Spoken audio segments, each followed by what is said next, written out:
இத்தல நீரையப்பம் மூடவள் போரி கப்பிய கரிமுகன் அடிவேணி கற்றிடும் அடி அவர் புத்தியில் உரைபவர் கற்பகமென வினை கடிதேகும் தமும் மதியமும் வைத்திடும் மரன் மகன் மற்பொரு தீரல் போய மதையானே பத்தள வயிறனை உத்தமி புதல்வனை மட்டவில் மலர் கொடு பணிவே முத்தமிழடவினை முற்படுகிறிதல் முற்பட எழுதிய முதல்வோனே முப்புறம் எரி செய்த அச்சிவன் உரை ரதம் அச்சது பொடி செய்த அதிதீரா அத்தையரது கொடு சுப்பிரமணிபடும் அப்புணம் அதன் இடைவமாகி அக்குறமகளுடன் அச்சிறு முருகனை அக்கணமனம் அருள் பெருமா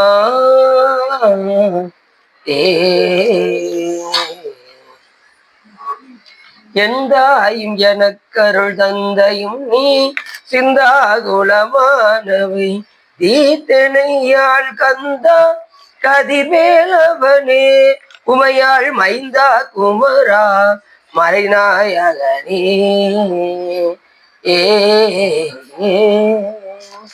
ஒளிர்கோன் படித்த புகழியர்கோன் கடல் போற்றி ஆளுமிசை கல்விதப்பில் அணிந்த வீரான் அடி போற்றி பாலி திருநாவலூர் வன்தொண்டர் பதம் போற்றி கோழிமொழி திருவாதூரல் திருத்தாள் போற்றி வச்சுட்டோம். எல்லாம் வல்ல சிவகாமியம்பாளுடன் ஆகிய பலல் வைத்தியநாத சுவாமியுடைய பெரும் கருணை நாடும் சிவகாமியம்பாளுடன் ஆகிய ஸ்ரீ சகஸ்திரலிங்கேஸ்வரருடைய கருணை நாடும் நாம் இன்று சிவ தர்மோத்தரத்தில் ஜனன மரணவியல் பகுதி 5 பற்றி பேசுவதற்கு திருவருளும் குருவருளும் அடியாரர்களும் கொண்டிருக்கிறது வச்சுட்டோம். எப்பொழுதும் ஒரு பாடலை செய்துதான் சொல்வோம். அதன் அடிப்படையில் என்று சிவன் முதல் மூவரோடு ஐவர் சிறந்த அவை முதல் 6 ஒன்றோடு ஒன்றாகும் அவை முதல் விந்துவும் நாதவும் ஓங்க சபை முதல் சங்கரன் தன் பெயர் தானே என்று அற்புதமாக திருமணதவன் கூறுகின்றார். என்ன சொல்ல வருகின்றார் என்று சொன்னால், சிவபெருமான் மூவரோடு ஐவர். முதல்ல ஐவர்னா யாருன்னா அந்த சுத்த தத்துவத்தில் இருக்கக்கூடிய நாதம் விந்து சாதாக்கியம் ஈஸ்வரம் சுத்த வித்தை. மூவர் யார் என்றால் படைத்தல் தொழில் செய்யக்கூடிய பிரம்மா, காத்தல் தொழில் செய்யக்கூடிய விஷ்ணு, அழித்தல் தொழில் செய்யக்கூடிய ருத்ரர். இந்த மூவரோடு சிவபெருமானை சேர்க்கக்கூடாது. ஆனா இந்த உலகத்தில் உள்ளவங்க என்ன சொல்லுவாங்க அப்படின்னா, மூவரோடு ஒருவராக வைத்து பேசுவார்கள் சிவபெருமானை. ஆனால் சிவபெருமானை எல்லா தொழிலையும் செய்வார். 5 தொழிலும் புரிகின்றவர் சிவபெருமான். அவர் படைத்தல், காத்தல், அழித்தல், மறைத்தல், அருளல் ஆகிய 5 தொழிலும் புரிவார். ஆனால் எப்படி சுவாமி இயக்குவார் என்றால், அவர்களை அதிர்ஷ்டித்து நின்று படைப்பு தொழில் செய்கிற பிரம்மாவை அதிர்ஷ்டித்து நின்று படைத்தல் தொழிலையும், விஷ்ணுவிலிருந்து அதிர்ஷ்டித்து நின்று காத்தல் தொழிலையும், ருத்ரனுடைய உள்ளே இருந்து அதிர்ஷ்டித்து நின்று அழித்தல் தொழிலையும், மகேஸ்வரனுக்குள் இருந்து மறைத்தல் தொழிலையும், சதாசிவமூர்த்திக்குள் இருந்து அருளல் தொழிலையும் சிவபெருமானே செய்வார். டைரக்டா அவங்களுக்கு நேரடியாக அவர்களால் என்ன செய்ய முடியாது, அருளை கொடுக்க முடியாது. அதனால சிவபெருமானிடம் வாங்கிதான் அவர்களை அருளை கொடுப்பார்கள். 2வது, யாதொரு தெய்வம் கொண்டீர் அத்தெய்வமாகி அங்கே மாது ஒரு பாகனார் தான் வருவர். மற்ற தெய்வங்கள் யாவும் பிறக்கும் இறக்கும் வேதனைப்படும் மேல் வினையும் செய்யும். இவை இல்லாதான் அறிந்து அருள் செய்வான் என்று சொல்வதற்கிறாங்க. எல்லாத்துக்குள்ளிருந்தும் எல்லா தெய்வத்துக்குள்ளிருந்தும் அருள் செய்வது சிவபெருமான் தான். அப்படி ஐவர் விந்து நாதம் சாதாக்கியம் ஈஸ்வரம் சுத்த வித்தை. மூவர் பிரம்மா விஷ்ணு ருத்ரன். அவை முதல் 6 எத்தனை? 6 8. 8ஓடு 1 கூட்டினா 9. சிவபெருமான் நவதரு பேதங்களாக விளங்குகின்றார். நவதரு பேதங்கள் அப்படின்னா உருவம் 4, அருவம் 4, அருவுருவம் 1. உருவம் என்ன சொல்லுவோம் அப்படின்னா பிரம்மா விஷ்ணு ருத்ரர் மகேஸ்வரன் உருவம். அருவத்துல சிவம் சக்தி நாதம் விந்து. அது கண்ணுக்கு தெரியாது, அதனால அது அருவம். இந்த 2க்கு பாலமாக விளங்குவது சதாசிவமூர்த்தி, சிவலிங்க வடிவம். அப்படி சிவபெருமான் நவதரு பேதங்களாக இருந்து நாதனே அங்கு நடிப்பன் அப்படிம்பார் சிவஞான சித்தியார். நவதரு பேதங்களாக நடிப்பு. இதெல்லாம் சுவாமி எதுக்காக செய்யறாரு அப்படின்னா, நம்ம எல்லாம் இயக்கும் பொருட்டு, நமக்கெல்லாம் அருள் தரும் பொருட்டு, நம்ம எல்லாம் திருத்தும் பொருட்டு, நம்ம எல்லாம் உயிரிக்க அவர் எல்லா வேலைகளும் செய்கிறார் சாமி. எப்படியாவது இந்த ஆன்மா கடை தேர வேண்டும் என்பதற்காக சிவபெருமான் அந்தந்த தொழிலை அந்தந்த தெய்வத்துக்குள்ளிருந்து அதிர்ஷ்டத்தில் நின்று சிவபெருமான் இயக்குகிறார். ஆனா கடவுள் எத்தனை தான்? ஒண்ணுதான், சிவபெருமான் தான் கடவுள். ஒரு ஸ்கூலுக்கு போனோம். ஸ்கூல்ல வாத்தியார்ட்ட தமிழ் பீரியட் வந்துருச்சு, தமிழ் யார் எடுக்க போறா? சார் தமிழ் நான் தான் சார் எடுக்கேன் அப்படின்னாராம் வாத்தியார். அப்படியா, சரி இங்கிலீஷ் பீரியட் வந்துருச்சு, இங்கிலீஷ் யாரு? இங்கிலீஷும் நானே எடுப்பேன் அப்படின்னாராம். கணக்கு அதுவும் அவரே எடுப்பாராம். 5 படத்தையும் அவரே எடுத்தாரு. ஆமா நீங்க யாரு? நான் தான் ஹெட் மாஸ்டர் அப்படின்னாராம். அப்ப அந்த ஸ்கூலுக்கே ஒரு ஹெட் மாஸ்டர் தான். ஹெட் மாஸ்டர் ஒண்ணா இருக்கலாம், ஆனா மாணவர்கள் எத்தனை இருக்காங்க? எண்ணில்லாத மாணவர்கள் இருக்காங்க. அதே போல கடவுள் ஒன்றுதான், ஆனா உயிர்கள் எத்தனை இருக்கு? எண்ணில்லாத உயிர்கள் இருக்கா. என்ன முடியுமா உயிர்களை? உயிர்கள் எண்ணிலி. இதுவரைக்கும் முக்தி அடைய காத்திருக்கின்ற உயிர்கள் எண்ணிலி உயிர்கள். முக்தி அடைந்த உயிர்கள் எண்ணிலி உயிர்கள். அதுக்கு தயாராகிக்கிட்டு இருக்க உயிர்கள் எண்ணிலி உயிர்கள். இன்னும் பிறவிக்கே வராத உயிர்கள் எண்ணிலி உயிர்கள். இப்படி ஒவ்வொன்றும் எண்ணிலையும் தெரியலாம். அந்த அளவுக்கு உயிர்கள் எண்ண முடியாத அளவுக்கு அது எத்தனை சாமிக்கு தான் தெரியும், நமக்கு தெரியும். எண்ணற்ற உயிர்கள், எண்ண முடியாத அளவுக்கு. சாமி அப்படி நவதரு வேதங்களாக 12 ஒன்றோடு ஒன்றாகவும் அவை முதல் விந்துவும் நாதமும் போங்க அவை சபை முதல் சங்கரன் தன் பெயர் தானே. எல்லாத்துக்கும் மூல காரணம் யாருன்னா சங்கரன். சிவபெருமான் ஒருவரே முழு முதற் கடவுள். சலமிலன் சங்கரன் சார்ந்தவர்க்கு அல்லால் நலமிலன் நாள்தோறும் நல்குவான் நலன் குலமிலராயிலும் குலத்திற்கேற்பதோர் நலமிக கொடுப்பது நமச்சிவாயவே. அழகா சொல்றாரு. அப்ப சொல்லுங்க, சலமிலன் அவருக்கு எந்த சலமும் இல்லையா. சங்கரன் சார்ந்தவருக்கு அல்லால் நலமிலன், அவரை சாராதவருக்கு அவர் எப்படி நலம் கொடுப்பாரு? சார்ந்தவர்களுக்கு தான் நலம் கொடுப்பார். சாராதவருக்கு நலம் அது. அப்ப நம்ம யாரை சார்ந்திருக்கணும்? சங்கரன் தாள சார்ந்திருக்கணும். என் நிலையில் நின்றாலும் எக்கோலம் கொண்டாலும் மன்னிய சீர் சங்கரன் தாள் மறவாமை பொருள் என்று. சங்கரன் என்ன அர்த்தம்? சுகத்தை செய்பவன், எல்லா உயிர்களுக்கும் சுகத்தை செய்பவன் என்றதுனால சிவபெருமானுக்கு சங்கரன் ஒரு பேர். சங்கரன் தாள் மறவாமை. சலம்பலன் பேர் சங்கரன் அப்படின்னு கூட சாத்திரம் சொல்லுவார். எதுக்கும் சலனமே இருக்காது சுவாமிக்கு. அவர் பேர் சங்கரன். சிவபெருமானுக்கு சங்கரன். எனில்லாத நாமத்துல ஒரு சங்கரன். சங்கரன் கோயில் போயிருக்கீங்களா? சாமி அங்க என்ன பேரு? சங்கரலிங்கேஸ்வரர். சங்கரன்னா சுகத்தை செய்வோம். அம்பாள் பேர் என்ன பேரு? கோமதி அம்பாள். அதான் சார். அப்படி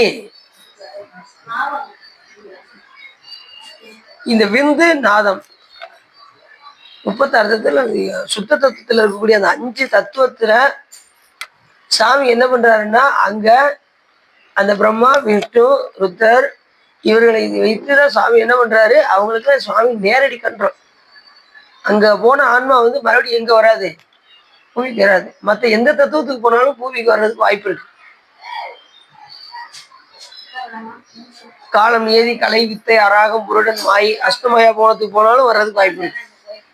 பிரகிருதி மாயா போனத்துல இருந்தாலும் வாய்ப்பு இருக்கு. ஆனா சுத்த தத்துவம், அதாவது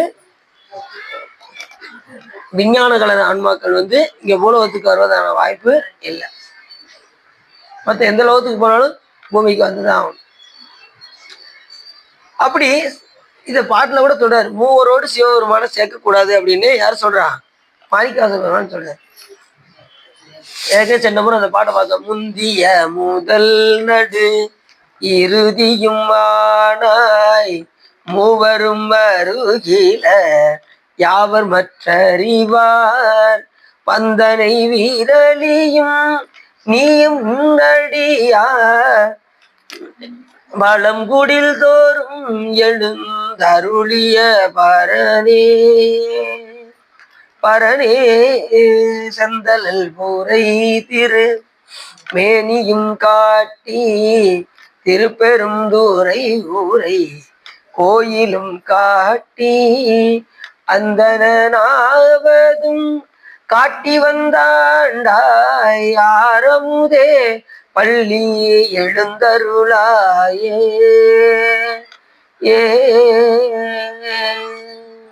இந்த பாட்டை எப்படி படிப்பீங்களா, வேற மாதிரி படிப்பீங்களா? போற்றி என் வாழ்முதல் ஆகிய பொருளே புலந்தது பூங்கலர்க்கு இணை துணை மலர் கொண்டு. அப்படி பாடணும். பள்ளி அடிச்சுன்னா அந்த மாதிரி பாடணும். அது பூபால ராகம். காலையில எந்திரிச்சு பாட வேண்டிய ராகம் அந்த ராகம். இதை பாடினா சாமி ரொம்ப மகிழ்வார். இந்த மாதிரி ராகத்தை பாடினோம்னா.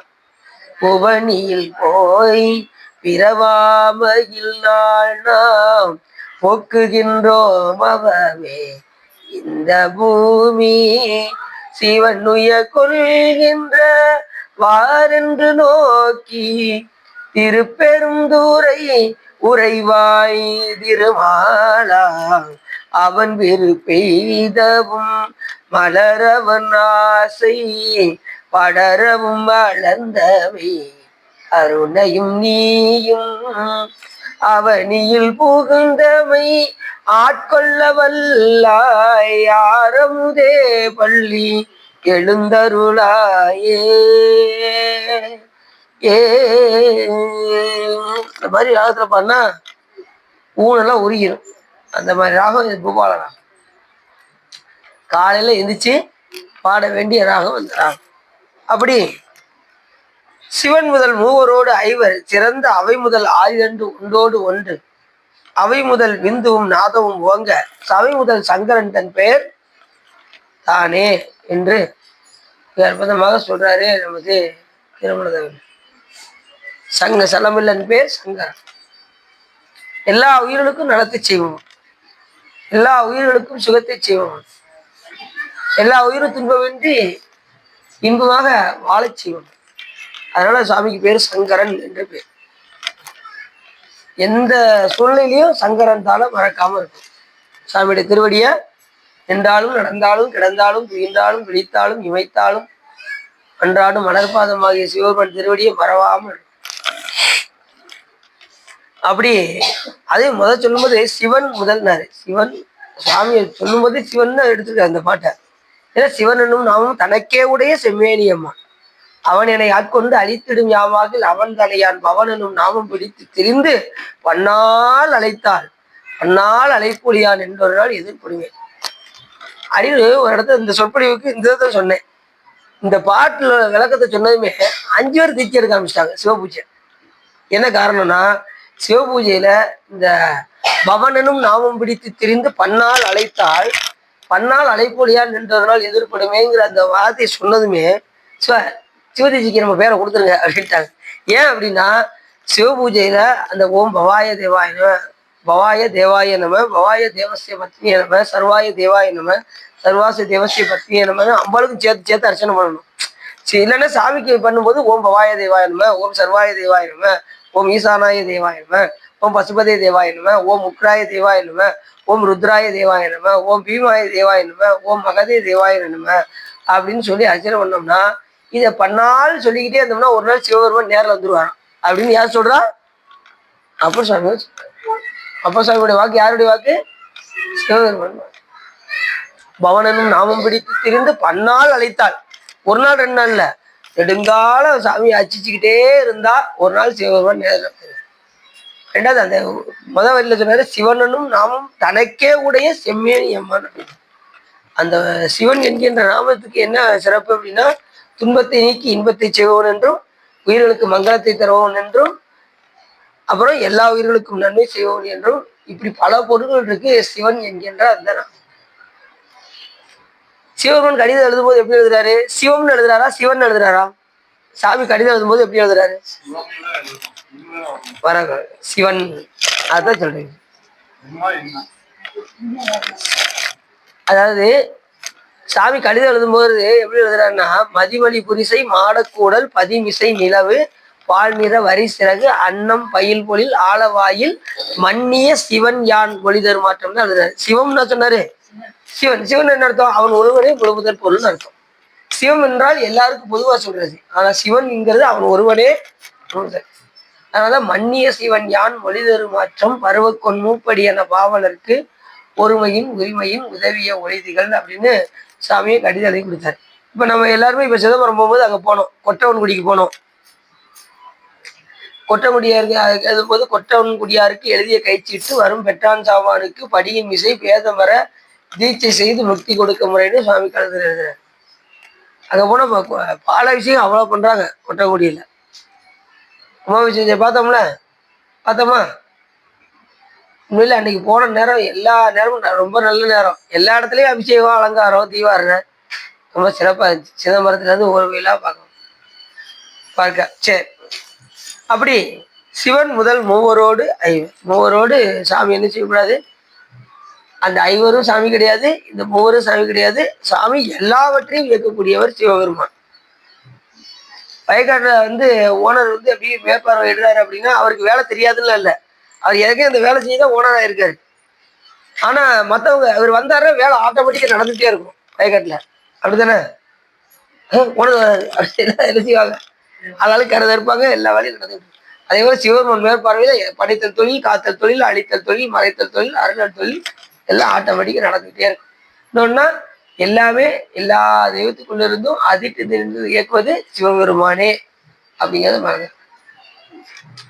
அப்படி இந்த பாட்டுல மிக அற்புதமாக சொல்கின்றார் யாரு? நமது திருமூல தேவர். இப்ப நம்ம உள்ள போயிடப்போம். சென்ற முறை பார்த்தோம் ஒவ்வொரு உயிர்களும் எப்படி எல்லாம் துன்பம் அடைகிறது அப்படின்னு பார்த்தோம். இப்பயும் அந்த பிறப்பு இறப்பை பத்தி தான் சொல்றாரு. இன்னும் எத்தனையோ உயிர்கள் எல்லாம் எப்படி எல்லாம் பிறப்பு இறப்புல இருக்கு. பாம்புகளும் பாம்பாட்டிகள் பிடித்து பெட்டியில் அடைக்கப்பட்டு பசி பொருந்த பக்குவத்தில் இறை பொறாமையினான் தனக்கு பகையாகிய கருடன் கீரி முதலியவற்றை கண்டவிடத்து மயக்கத்தை அடைந்தும் வருந்தும். பாம்புக்கு எதோ கண்டு வருத்தம்? கீரியை கண்டு வருத்தம். சாமி பாருங்க எல்லாத்துக்கும் ஒரு இது வச்சிருக்கேன். ஒவ்வொரு மிருகத்தையும் ஒவ்வொரு மிருகம் அடிச்சு சாப்பிடுது. எல்லாம் எந்த பிறவி எடுத்தாலும் வருத்தம் இருந்துகிட்டே தான் இருக்கும். பறவைகள் எடுத்தாலும் வருத்தம், விலங்குகள் எடுத்தாலும் வருத்தம். பசு உயர்ந்த பிறவிங்க, அதுதாங்க துன்பம் இல்லாம இருக்குன்னு யாராவது சொல்லுங்க பார்ப்போம். மாட்டை என்ன அடி அடிக்காங்க பார்த்தீங்களா? அது என்ன துன்பப்படுது? அது என்னென்னலாம் வச்சு அடிக்காங்க நீங்க? பசுமாட எவ்வளவு பாவம். ஆனா எந்த பிறவி எடுத்தாலும் அடி வாங்கித்தான் ஆகணும். அதுல எந்தவித மாற்றமும் இன்ப துன்பம் மாறி கொண்டேதான் இருக்கும். பிறவின்னு வந்துட்டாலே இன்ப துன்பங்கள் வந்து கொண்டேதான். இதுல மாறுவதற்கு ஒரே வழி, இம்மையே உன்னை சிக்கலை பிடித்தேன் எங்கிருந்து அருள்வது இனியன்னு சிவபெருமான ஸ்ட்ராங்கா என்ன ஆயிட்டாலும் பரவாயில்ல, இன்பமோ துன்பமோ எல்லாம் சாமி தான், சாமியோட திருவருள்னு சொல்லி அவரை பற்றி கொண்டால் நமக்கு என்ன உண்டாகாது. துன்பம் வந்தாலும் தெரியாது. வர்றது வரும், துன்பம் வர்றது வரும், ஆனா தெரியாது. ஞானிகள்லாம் அப்படிதான் இறைவனை துணை கொண்டுதான் எல்லாத்தையும் வென்றார்கள் ஞானிகளை. அப்படி பாம்புகள் பாத்தீங்கன்னா அந்த பாம்பாட்டிக்காரனால துன்பம், கீரிப்பிள்ளையினால துன்பம். அது ஜலத்தில் உண்டாகி மீன்களும் வலைக்காலால் பிடிக்கப்பட்டு, மீன்கள் வலைக்காலால் பிடிக்கப்பட்டு அதுல மீன்கள் துன்பமடைவது. அந்த வலையில் பிடிக்கப்பட்டு நாசத்தை அடையும். புழுக்களும் வேர்வையிலும் ஈரத்திலும் நெருங்கி தோன்றி வெயிலிலும் துக்கத்தை அடைந்து, வெயில் வேர்வையில் எத்தனையோ உயிர்கள் எல்லாம் வெயிலே கடந்து துன்பப்படுமா. நம்ம வேர்வையில எத்தனையோ உயிர்கள் எல்லாம் தோன்றுது. மெயினா 4 வகை தோற்றம், 7 வகை பிறப்பு, 84 100,000 யோனி பேதங்கள். 4 வகை தோற்றம் என்ன சொன்னேன்? வேர்வை, விதை, வியர்வை, கருப்பை, முட்டை. 4ல தான் உயிர் வரும், வேற எதுலையுமே வராது. அப்படி வந்தாலும் கூட, ஆனா 4ல வந்தாலும் துன்பம் அடையத்தான் செய்யும். பேனு பார்த்திருக்கீங்களா? சிலர் பார்த்தீங்களா வீட்டுக்கு வெளியில உட்காந்துட்டு பிடிச்சிக்கலாமா பார்த்துருக்கீங்களா? அது இழுக்கிறதுல பாதி பேர் இறந்து வெளியில வரும், அந்த மாதிரி இருப்பாங்க. அதுலயும் பாத்தீங்கன்னா நிறைய பேர் வீட்டுல பார்த்திருக்கேன் வாசப்படியில வச்சே இழுக்காங்க. அது என்ன காரணம்னு எனக்கு தெரியும். வாசப்படியில வச்சு இழுக்கலாமா? வாசப்படியில வச்சு இழுக்காங்க.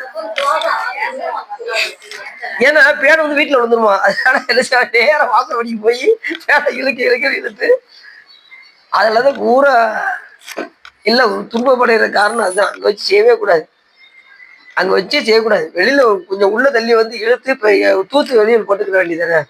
ஏன்னா இதனால எல்லா இதுலயுமே துன்பம் அடைஞ்சிக்கிட்டே தான் இருக்கும் உயிர்.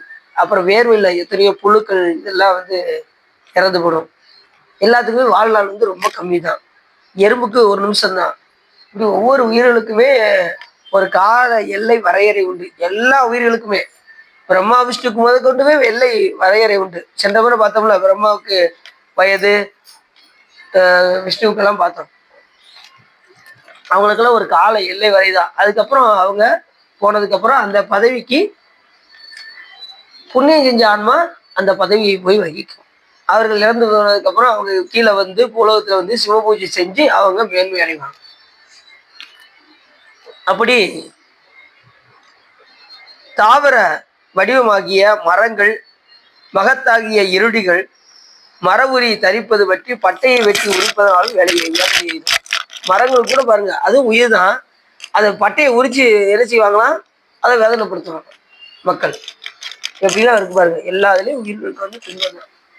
எந்த பிறவியா இருந்தாலும் துன்பம் வந்து கொண்டேதான் இருக்கும். பெற்றிடும் செல்வமும் பீடை செய்திடு மற்றுயர் வாழ்வினை மதித்த வேளையின் உற்றிடு உணர்வுமின் முறையும் உணர்வெடுத்து சிற்றுயிர்க்கு உடற்கி சிறை சிறிதலாதரோ என்று இந்த பாட்டில் என்ன சொல்றாரு. ரெண்டாவது, ஒருவன் செல்வமும் மற்றொருவன் அதிக செல்வத்தை, இப்ப தான் செல்வத்தை விட மற்றவங்களுக்கு செல்வம் அதிகமா வச்சிருந்தா அவங்களுக்கு என்ன வந்துருது, பொறாம வந்துருது. நமக்கு அவ்வளவு உண்டாகிய இல்லையே என்ற துக்கத்தை அடையுது. அவன் அவ்வளவு சேர்த்து வச்சிருக்கானே, நம்ம கிட்ட அவ்வளவு இல்லையே அப்படிங்கிற துக்கத்தை நம்ம அடைய வேண்டியது. நம்ம சும்மா இருப்போமா? இப்ப அடியாராருக்கு நீங்க வந்து ஒரு பக்குவத்துல இருப்பீங்க. அவன் புண்ணியம் செஞ்சிருக்கான், சரி செல்வத்தை வச்சிருக்கான், நீங்க இப்ப வந்து ஒரு பக்குவத்துல இருப்பீங்க. ஆனா மற்றவர்கள் அப்படி இருப்பாங்களா? அப்படி இருக்க மாட்டாங்க. செல்வம் நிறைய இருக்குன்னு வச்சுக்கோங்க, பொறாமப்படுவாங்களா? பட மாட்டாங்க. பக்கத்து வீட்டுல இருந்து எப்படி நல்லாதான் கஷ்டப்படுற மாதிரியே ஆக்ஷன் கொடுக்கா, ஆனா உடனே அப்படிம்பாங்க. வந்துருக்கீங்களா? நேத்து வரைக்கும் கஷ்டப்பட்டு இருக்கேன்னா இன்னைக்கு வந்து புது வண்டி வாங்கிட்டு வந்து நிற்கான் அப்படிம்பாங்க. சொல்லுவாங்க. தான் கற்ற கல்வியும் பிறன் ஒருவன் மிக்க கல்வியை கற்ற விடத்தும் இவ்வாறு துக்கத்தை விளைவிக்கும். தான் கற்றதோட இன்னொருத்த கொஞ்சம் உயர்ந்து படிச்சிட்டான்னா அவனை பார்த்து துக்கம் அடையணும். இந்த மாதிரி துக்கம்லாம் வரும். பிறவின்னு எடுத்தாலே ஜனனம் உண்டேல் மரணம் கண்டிப்பாக. செல்வ நெடுமாடம் சென்று சேனோங்கி செல்வ மதி தோய செல்வம் உயர்கின்ற செல்வ வாழ்கில்லை சிற்றம்பலம் மேய செல்வன் கடல் ஏத்தும் செல்வம் செல்வமே என்று கூட ஞானசம்பந்த பெருமான் உண்மையான செல்வன் யாருன்னா சிவபெருமான் ஒருவரே செல்வன். நாமெல்லாம் எப்படிப்பட்டவங்க? அந்த செல்வன் கடல் ஏத்தும் செல்வர்கள். நம்மளாம் சாமி செல்வந்தன், நாமெல்லாம் செல்வர்கள், அவரோட புத்திரர்கள். நாமெல்லாம் சிவபெருமானுடைய புத்திரர்கள். தம்முதல் குருமாய் தவத்தினில் உணர்த்த விட்டு மலமாயுதனோடு வல்வினை என்றே என்று சொல்வதற்கிறாங்க. நாமளும் புத்திரர்கள். சாமி வந்து அரசன், நாமெல்லாம் இளவரசர்கள். நாம என்ன செய்யறோம்? வேடர்களோடு திரிந்து கொண்டு இதே வெய்யென்று விரும்பி வேடர்களோடு சுத்திக்கிட்டு இருக்கோம். சாமி வந்து எப்பா நீ வந்து இளவரசர்ப்பா, இங்க வாப்பா அப்படின்னு சாமி கூப்பிட்டா கூட நாம என்ன செய்ய மாட்டேங்கிறோம், போக மாட்டேங்க. வேடுகளுடைய வேடுகள் யாரு? இந்த 50 வேடர்கள். 50 வேடரை அயர்ந்தனை வளர்ந்தனை தம்முதல் குருவுமாய் தவத்தில் உணர்த்த விட்டு சார் வேடு. அப்ப தம்முதல் குருவுமாக சிவபெருமான் வரலன்னா நாம என்ன செய்ய முடியாது, தவத்துல உணர முடியாது. அப்ப தவம் இருந்தாதான் சிவம் வரும், தவம் இருந்தாதான் குரு வருவாரு. தவம் இல்லைன்னா குரு வரமாட்டாரு. புரியுதா உங்களுக்கு? இப்போ ஒருத்தவங்க தீட்சை எளிமையா கிடைக்குன்னு வச்சுக்கோங்க. அப்ப என்ன காரணம்? ஏற்கனவே தவம் செய்திருக்கின்றார்கள். இந்த பிறவியில செஞ்சிருக்கலாம், முற்பிறவியில செஞ்சிருக்கலாம், எப்பனாலும் செஞ்சிருக்கலாம். சிலர் பார்த்தீங்கன்னா சின்ன குழந்தையில கிடைக்கும். நாங்க போனோம் அன்னைக்கு சின்ன பிள்ளைகள்லாம் குழந்தை தீட்சை எடுக்கிறாங்க. அது என்ன காரணம்? அவங்க முற்பிறவிலே ஏற்கனவே அந்த விட்டதுல வந்து தொடருது. சிறு பிள்ளையிலே வந்து தீச்சு எடுக்காங்க. 7 வயசு பையன் வந்து தீச்சு எடுத்தாப்புல. எல்லாரும் ஆச்சரியமா போச்சு. அத வீட்டுல ஒரு அடியா சொல்லியிருக்காரு, இங்க பாருமா அந்த சின்ன பிள்ளைங்க எப்படி தீச்சு எடுக்க, இங்க பாருங்க நீங்க எதுனாலும் அங்கேயே வச்சுக்கணும், இங்க வந்து என்கிட்ட சொல்லக்கூடாது அப்படின்னு இருக்காங்க. அப்ப அவங்களுக்கு அந்த நாட்டம் இல்லாததுனால அவங்களுக்கு வரல. சிவா நான் சொன்னது ஒரு தப்பா சிவா? வீட்டுல போய் சின்ன குழந்தை எடுக்கு, நீ எடுக்க வேண்டியதானே சொன்னது, இங்க இருங்க உங்க வேலையில உங்க அங்க வச்சுக்கணும், இங்க வந்து ஏட்ட வச்சுக்கூடாது அப்படின்னாங்களாம். அது யாரும் சொல்ல மாட்டேன். நம்ம அவருக்கு பேராசை, சரி நம்ம தீச்சு எடுத்துட்டோம், மனைவியாவது தீச்சு எடுக்கணும்னு அவங்களுக்கு ரொம்ப பேராசை. சிவா நீங்க வந்து கொஞ்சம் நைஸா சொல்லுங்க சிவா அப்படின்னு சொல்லியிருக்காங்க. நான் அடிட்டு போய் இனிமே பேசணும் அவங்ககிட்ட. நான் எடுத்து 10 வருஷம் ஆச்சு சிவா, இன்னும் என் ஒய்ஃபு வரமாட்டேங்காங்க சிவான்னா, அப்பப்ப என்ன செய்யணும்னா மனைவி கிட்ட எடுத்து சொல்லணும். தீட்சையை பற்றி எடுத்து சொல்லணும், சாமியை பற்றி எடுத்து சொல்லணும்.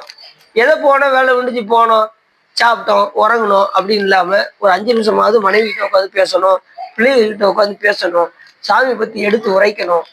அப்படிதான் அவங்களும் வருவாங்க. இல்லைன்னா எப்படி வருவாங்க? வழக்கமான வீட்டுக்கு போக வேண்டியது, எல்லாம் சாப்பிட்டு போட்டு தூங்க வேண்டியது, அவங்க காலையில் வச்சு அவங்களும் வேலையை பார்க்க போக வேண்டியது. அப்புறம் எப்போ அவங்களுக்கு வரும்? அப்பப்ப வாய்ப்பு கிடைக்கும் போதெல்லாம் கேட்ச் பண்ணிக்கிட்டே இருக்கணும். அவங்களுக்கு சிவபெருமானை பத்தி எடுத்து சொல்லிக்கிட்டே இருக்கணும். அப்பப்ப சிறு சிறு கதைகள் எல்லாம் எடுத்து சொல்லணும். சாமியை பத்தி எத்தனையோ கதைகள்லாம் இருக்கு, அந்த கதையெல்லாம் எடுத்து சொல்லணும். இப்படி நிறைய இருக்கு. அவங்கெல்லாம் நம்ம ஈஸியா வரணும் அப்படின்னா நாம இறைவனை பற்றி எடுத்து சொல்லிக்கொண்டே இருக்க வேண்டும்.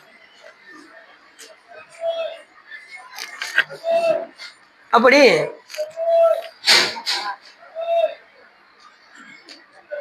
உண்மையான செல்வன் யாருன்னா சிவபெருமான் ஒருவரே உண்மையான செல்வன். நாமெல்லாம் அவருடைய செல்வர்கள், சிவபெருமானுடைய செல்வர்கள், திரு அருள் செல்வர்கள். நம்மெல்லாம் அடியார்கள்லாம் எப்படிப்பட்டவங்க? திரு அருள் செல்வர். பூமியில் கால்நடையாய் வந்த ஒருவன்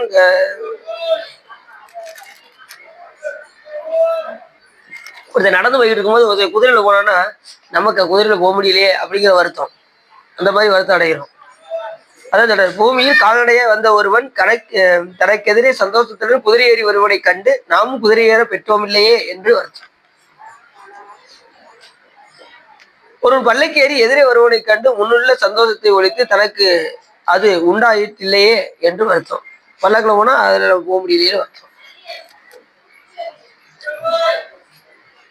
இப்படி ஒருத்தருக்கு ஒருத்தர் பார்த்து இந்த உலகத்துல துயரம் அடைந்து கொண்டே இருப்பார்.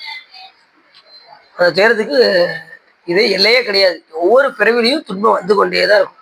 அதாவது இந்த இயலுக்கு வந்து சரண மரணவியல்னு பேரு. இரணம் என்றால் பிறப்பு, மரணம் என்றால் இறப்பு. அதுல எத்தனை உயிர்கள் எல்லாம் எவ்விதமான துன்பத்தை அடைகின்றது என்று இந்த பகுதியில சொல்றாரு. அடுத்த சொன்னாரு, இவ்வாறே தேவர்கள் முதலானவரும் இம்முறை அமரரும் இடுக்க எய்துவர். இடுக்கன்னா துன்ப எய்துவர். தேவர்களும் துன்பம் அடைகிறாங்க. பதப்பேர்களுடைய கருதி, எதுக்காக? பதவி வேணும்னு சொல்லி அவங்க துன்பம் அடைகிறாங்க. பதவி நமக்கு இது கிடைக்கலையே, இந்திர பதவி கிடைக்கலையே, இந்திர பதவியில இருக்கும்போது பிரம்ம பதவி கிடைக்கலையே, பிரம்மா இருக்கும்போது விஷ்ணு பதவி கிடைக்கலையே அப்படின்னு அவங்க வாழ்த்துவதும் வானவர்கள் தாம் வாழ்வான் மனம் நின்பால் தாழ்த்துவதும் தாம் உயர்ந்து தம்மையெல்லாம் தொழ வேண்டி. தேவர்கள்லாம் சிவபெருமானை போய் எதுக்கு தொழுறாங்க? எல்லாரும் நம்மளை தொழணும் அப்படிங்கிறதுக்காக, அவங்கள தொழணுமா, அதுக்காக சிவபெருமானை போய் வழிபாடு பண்றாங்களாம். மற்ற தெய்வங்கள்லாம் சிவபெருமானை எதுக்கு வழிபாடு பண்றாங்க? மற்றவங்க நம்ம உயிர்களாகிய நாமெல்லாம் அந்த தெய்வத்தை வணங்கணும்னு சொல்லி சிவபெருமான்கிட்ட போய் வேண்டாங்க. சாமி எல்லாரும் எங்களை வந்து கையெடுத்து தொழணும் அப்படின்னு வேண்டாங்களாம். சாமி அப்பயும் அதையும் கொடுக்காரா? எல்லாரும் தொலை வைக்கிறாருல. இப்ப சிறு தெய்வத்தை வழிபாடு பண்றவங்களும் உண்டு தானே, இல்லாம இல்ல, எல்லாத்துக்கும் வணங்கும்படிதான் செய்யறாரு சாமி. சாமி எது கேட்டாலும் கொடுத்துருவாரு. வாங்க சார். வாழ்த்துவதும் வானவர்கள் தாம் வாழ்வான் மனம் நின்பால் தாழ்த்துவதும் தாம் உயர்ந்து நம்மையெல்லாம் தொழ வேண்டி சூழ்த்த மதுகரம் உரளும் தாரோயை வாழ்த்த பிறப்பு அறுத்திடுவான் யானும் உன்னை பரவுவனே அப்படிங்கிறாரு மாணிக்கவாசகர். எப்படி சொல்றாரு? அருமையான பாட்டு. திருச்சதகம். வாழ்த்துவதும் வானவர்கள் தாம் வாழ்வான் மனம் நின்பான் தாழ்த்துவதும் தாம் உயர்ந்து தம்மையெல்லாம் தொழ வேண்டும். அவங்கெல்லாம் நம்மளெல்லாம் தொழணும்னு சொல்லி சிவபெருமானை போய் வழிபாடு செய்யறாங்க. நாம அப்படி செய்யலாமா? நாம எதுக்கு போய் தொழணும் சாமியா?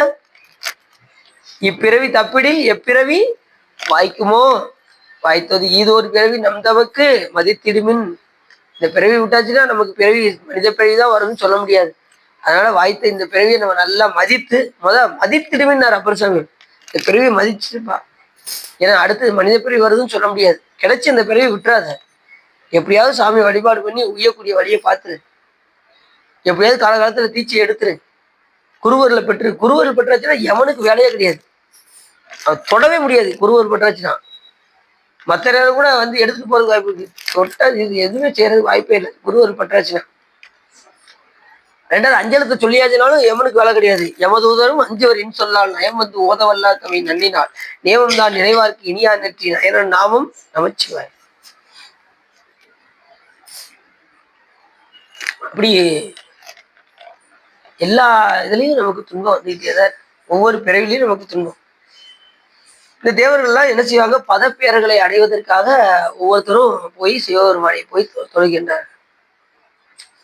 இந்திர பதவிக்கெல்லாம் ரொம்ப பேர் ஆசைப்படுவாங்க. இந்த சொர்க்கலோகத்துல போய் நல்லா ஜெகஜோதியா இந்திரன் மாதிரி இருக்கணும். ஆனா அது வந்து துன்பங்கிறது. இந்திரன் எவ்வளவு துன்பம் அடைஞ்சிருக்கான். நம்ம எத்தனை வரலாறுல பார்த்திருக்கோம். இந்திரன் எத்தனை அசுரரால அவன் வேதனை அடைஞ்சிருக்கான். விருத்தாசுரனால வேதனை அடைஞ்சிருக்கான். அப்புறம் நிறைய அசுரங்களால சண்டை போட முடியலன்னு சொல்லி நம்ம முசுகுந்த சக்கரவர்த்தியை வந்து சண்டைக்கு கூப்பிட்டு நீங்க மட்டும் ஜெயிச்சு கொடுத்தீங்கன்னா நீங்க எது கேட்டாலும் தாரேன்னு சொல்லி அதுக்கப்புறம் தான் அவர் இந்த திருவாரூர் தியாகராஜ பெருமானை அவர் கேட்டு வாங்கினதெல்லாம் நம்ம பார்த்துருக்கோம். நிறையா எல்லாமே அந்த பதவி மேல மோகம் கொண்டு போறாங்க. அப்புறம் அங்கே போய் துன்பம் அடைகிறாங்க. எல்லாமே துன்பத்தை தான் கொடுக்கும். பிரம்மாவா இருந்தாலும் துன்பத்தை தான் கொடுக்கும். விஷ்ணுவா இருந்தாலும் அந்த பதவி போனாலும் நமக்கு துன்பம் வரத்தான் செய்யும். ஏன்னா ஊழி காலத்துல சிவபெருமான் அவரையே ஒடுக்கும்போது அவருடைய அடியார்களையும் சாமி சென்று செய்வாரு, ஒடுக்கத்தான் செய்யும். எல்லாமே ஒரு பதம். சிவலோகத்திலே பதம் இருக்கு. சாலோகம், சாமீபம், சாரூபம், சாயிச்சம் பதம் இருக்கு. இப்ப இங்க நிறைய சிவபுண்ணியம் பண்றீங்கன்னு வச்சுக்கோங்க. விடாம சிவபுண்ணியம் பண்றீங்க, ஒரு பக்குவத்துக்கு வந்துட்டீங்க அப்படின்னா சிவலோகத்துல போய் சாலோகங்கிற அந்த உலகத்துல போய் நீங்க இருப்பீங்க. சிவலோகத்திலே வசிப்பீங்க. ஆனா சிவபெருமானை பார்க்க முடியாது. அங்கேயும் பூக்கட்டுற வேலை எல்லாமே இருக்கு. முசுகுந்த சக்கரவர்த்தி செஞ்சாருல்ல ஒரு பிறவில, அதே மாதிரி எல்லாமே உண்டு. சாமீபத்துக்கு போவீங்க, சிவபெருமான அருகாமையில போவீங்க, சிவபெருமானை பார்க்க முடியாது. அதுக்கப்புறம் சிவபெருமானுடைய உருவத்தையே பெறலாம். அந்த மாதிரிலாம் இருக்கு ஆப்ஷன். இந்த மூணுல போனாலுமே பிறவிக்கு வருவதற்கு வாய்ப்பு இருக்கு. இப்ப சுந்தரம் சாமிகள் சார்வம் பெற்ற அடியார் வந்தாரு. ஞானசம்பந்த பெருமான் சார்வம் பெற்ற அடியார் கீழே வந்தாரு. ஆனா சாய்ச்சி முத்தியை பெறுபவர்கள் தான் எதை செய்ய முடியாது, இங்க வரவே முடியாது. உட்கார முடியல. சரி,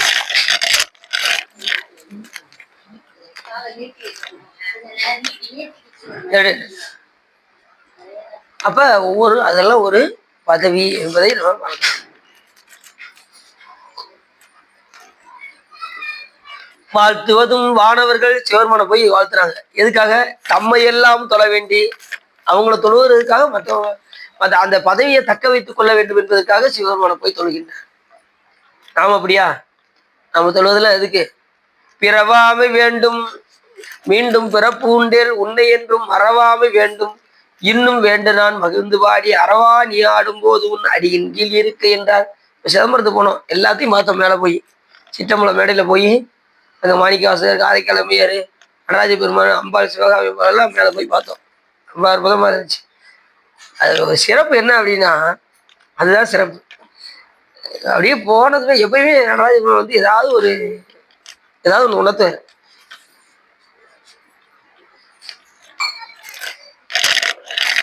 அப்படின்னு வில்லும் வாங்கிட்டு போறேன். எங்கேயாச்சும் சிதம்பரத்துக்கு போறேன். போயிட்டு சாமி இப்படி பார்த்துக்கிட்டே இருக்கேன். சாமி சென்ற முறை தூக்கி திருடியே கொடுத்தீங்க, இந்த வட்டம் என்ன செய்ய இருக்கீங்களோ தெரியலையே அப்படின்னு சாமிகிட்ட சொல்லிட்டே இருக்கேன். சொல்லிட்டு வில்வத்தை இப்படி வச்சுட்டு இப்படி வரேன். சாமி என்ன திருவள்ளுவர் பண்ண போறான்னு பார்ப்போம் அப்படின்னு பார்த்துக்கிட்டே இருக்கேன். கரெக்டா உள்ள இருந்து வராரு. யாரு? தீட்சிதர் வராரு. வந்து அடின்னு வச்சு அந்த வில்வத்தை எடுத்துட்டு போய் சாமி பார்த்துட்டு போய் சாமி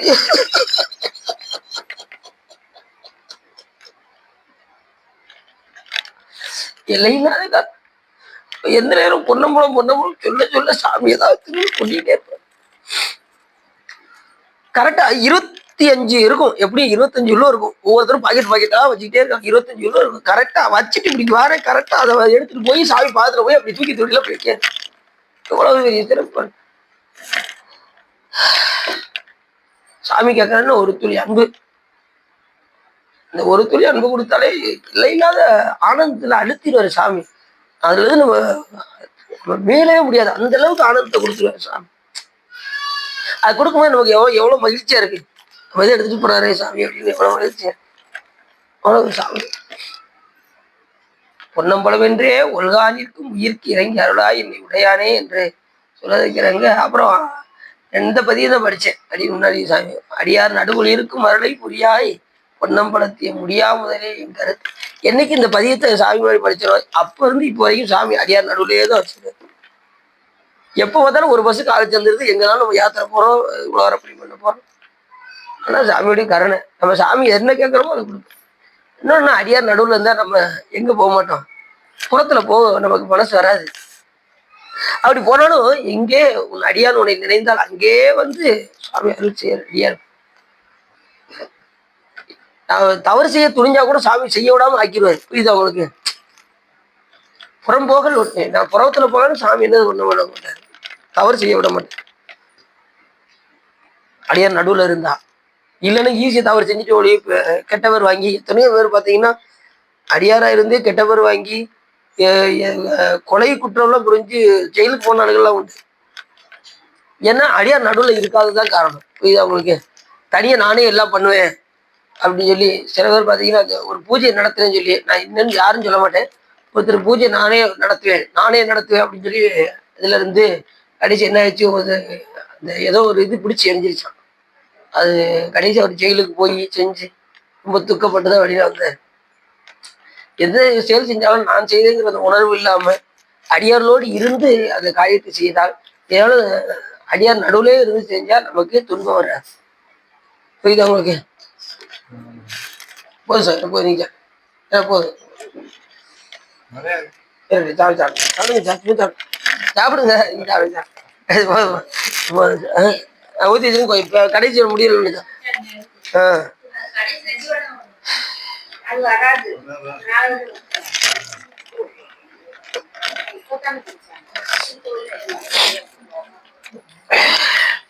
இப்படி சாமி நம்மளை எல்லையில்லாத மகிழ்ச்சியில அந்த அளவுக்கு உணர்வோடு இருந்தால் பல இடத்துல சிதம்பரத்துக்குலாம் போயிட்டோம்னா, போன வட்டம் பார்த்தீங்கன்னா போன வட்டம் என்ன தெரியும் பார்த்தா தூக்கி திருடி கொண்டு வந்து தலைமை வச்சுட்டாங்க. அது ரொம்ப ஆனந்தமா போச்சு. அப்ப எல்லாரும் இருந்தீங்களா? யார் இருந்தீங்களா? எல்லாரும் இருந்திருக்காங்க. உண்மையிலே ரொம்ப மகிழ்ச்சியில திளைக்கி விட்டார் சாமி. அடியார் நடுவுலயே இருந்தா நமக்கு எல்லா சிறப்பும் சாமி பண்ணுவார், எல்லா சாமியுடைய கருணையினால. சரி, அப்படி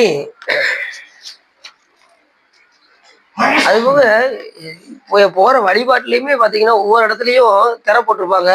அதுக்கப்புறம் பாருங்க, அடின்னு சொல்லிட்டு இருக்கேன், ஒரு அடியாத்த சொல்லிட்டு இருக்கேன், திரை போட்டிருக்காங்க. இப்ப பாருங்க, இன்னும் கொஞ்ச நேரத்துல சுவாமியை திறந்து உங்களுக்கு காட்சி கொடுப்பாரு அப்படிங்க. அதுபடி சொன்ன அடுத்த நிமிஷமே திறந்து தீவனை காட்டுறாங்க. அது ஒரு ஆனந்தமா இருந்துச்சு. நம்ம எந்த அளவுக்கு உள்ள போறோமோ அந்த அளவுக்கு உங்களுக்கு ஆனந்தம். சாமி கேட்கறதெல்லாம் துளி அன்பு. தத்தையங்கனையால் தங்கள் மேல் வைத்த தயாவை 100,000 கூறிட்டு அத்திலங்கு ஒரு கூறு உண்கண் வைத்தவருக்கு அமருலகளிக்கும் நீ பெருமை பித்தரென்று உன்னை பேசுவரேனும் பிழைத்தவை பொறுத்த செய்யும் கைத்தளம் சென்னிமேல் வைத்த கங்கை கொண்ட சோலை சிறத்தானே. சொல்வதற்கு இணங்க துளி அன்பு. பெண்கள் மேல் வைக்கின்ற அன்புல ஒரு துளி அன்பு, அதில் 1,00,000 கூறாக்கி அதுல ஒரு கூறு, அதை வைக்கிறதுக்கே நம்ம என்ன செய்யறோம். அப்ப அது கூட இன்னும் நம்ம வைக்கிறேன்னு நமக்கு நினைக்க வேண்டியிருக்கு. இன்னும் நம்ம சாமி திருவடி போகாம இருக்கவே, இன்னும் கைலாயத்துக்கு செல்லாம இருக்கவே, இங்கேயே இருக்கவே. காரணம் என்னன்னா, நம்ம இன்னும் அந்த அன்புலாம் இன்னும் நம்ம செலுத்தாம இருக்கிறது தான் காரணம். செலுத்தி பாருங்க. அன்பு எப்படின்னா, நீங்க உலகத்துல இருந்து கொஞ்சம் கொஞ்சமா மாறி மாறி சாமி கிட்ட எந்த அளவுக்கு நீங்க அன்பு செலுத்துறீங்களோ, சிவபெருமான் வழிபாட்டுக்காக நீங்க உலகத்தை எந்த அளவுக்கு நீக்கிறீங்களோ அந்த அளவுக்கு உங்களுக்கு அருள் வரும் உங்களை தேடி. இது உங்களுக்கு இப்ப வீட்டுல நான் டிவி பார்க்க மாட்டேன், அந்த நேரத்துல நான் சிவபெருமானை பத்தி நான் பாடுறேன், அந்த நேரத்துல நான் சிவபெருமானுடைய புகழை நான் பேசுறேன், அந்த நேரத்துல நான் திருமுறைகள் பாடுறேன், அந்த நேரத்துல சித்தாந்தம் படிக்கிறேன். இந்த மாதிரி இருந்தா உங்க நேரத்தை எல்லாம் உலகத்தை நீக்கி சிவத்தோடு சம்பந்தப்படுத்தினால் உங்களுக்கு ஆனந்தம் தான். புரிஞ்சுச்சா? அதாவது காலத்தை, உங்களுக்குரிய காலத்தெல்லாம் இறைவனுக்கு நீங்க ஒதுக்கணும், கொஞ்சம் கொஞ்சமா ஒதுக்கணும். வேண்டாம் மற்ற இதெல்லாம் தள்ளிட்டு யாதனின் யாதனின் நீங்கியார் நோதல் அதனின் அதனின் இல்லை. வேண்டுங்கால் வேண்டும் பிறவாமை மற்றவையார் வேண்டாமே வேண்ட வரும். இந்த உலகத்துல உள்ள பொருட்களை என்னைக்கு இங்க வேண்டாம் வேண்டாம்னு ஒதுக்குறீங்களோ அன்னைக்குதான் சாமிகிட்ட பிறவாமை வேண்டுங்கிற நிலை உங்களுக்கு கிடைக்கும். அப்பதான் வரும், அது வரைக்கும் வராது. அந்த அளவுக்கு சாமிகிட்ட நீங்க ஒன்றணும். புரிஞ்சுதா உங்களுக்கு? ஒன்றுனீங்கன்னா உங்களுக்கு எல்லாமே டான் டான் டான் கிடைச்சிக்கிட்டே இருக்கும். இப்ப அப்படின்னு காலையில ஒரு வீட்டுல எங்க வீட்டுல நான் 2011 டீச்சர் எடுத்தேன் சுவா. இன்னும் என் மனைவி வரவே இல்லை சுவா அப்படின்னு ஒருத்தர் சொன்னாரு, ஒரு அடியார். இன்னைக்கு காலையில போய் அவங்க வீட்டுல பேச போனேன். அடுத்த வருஷம் கண்டிப்பா டீச்சர் எடுக்க போறீங்க அப்படின்ட்டாங்க. வேற ஒன்றும் தெரியல, அவங்க எடுத்து 10 வருஷத்துக்கு மேலே ஆயிடுச்சு.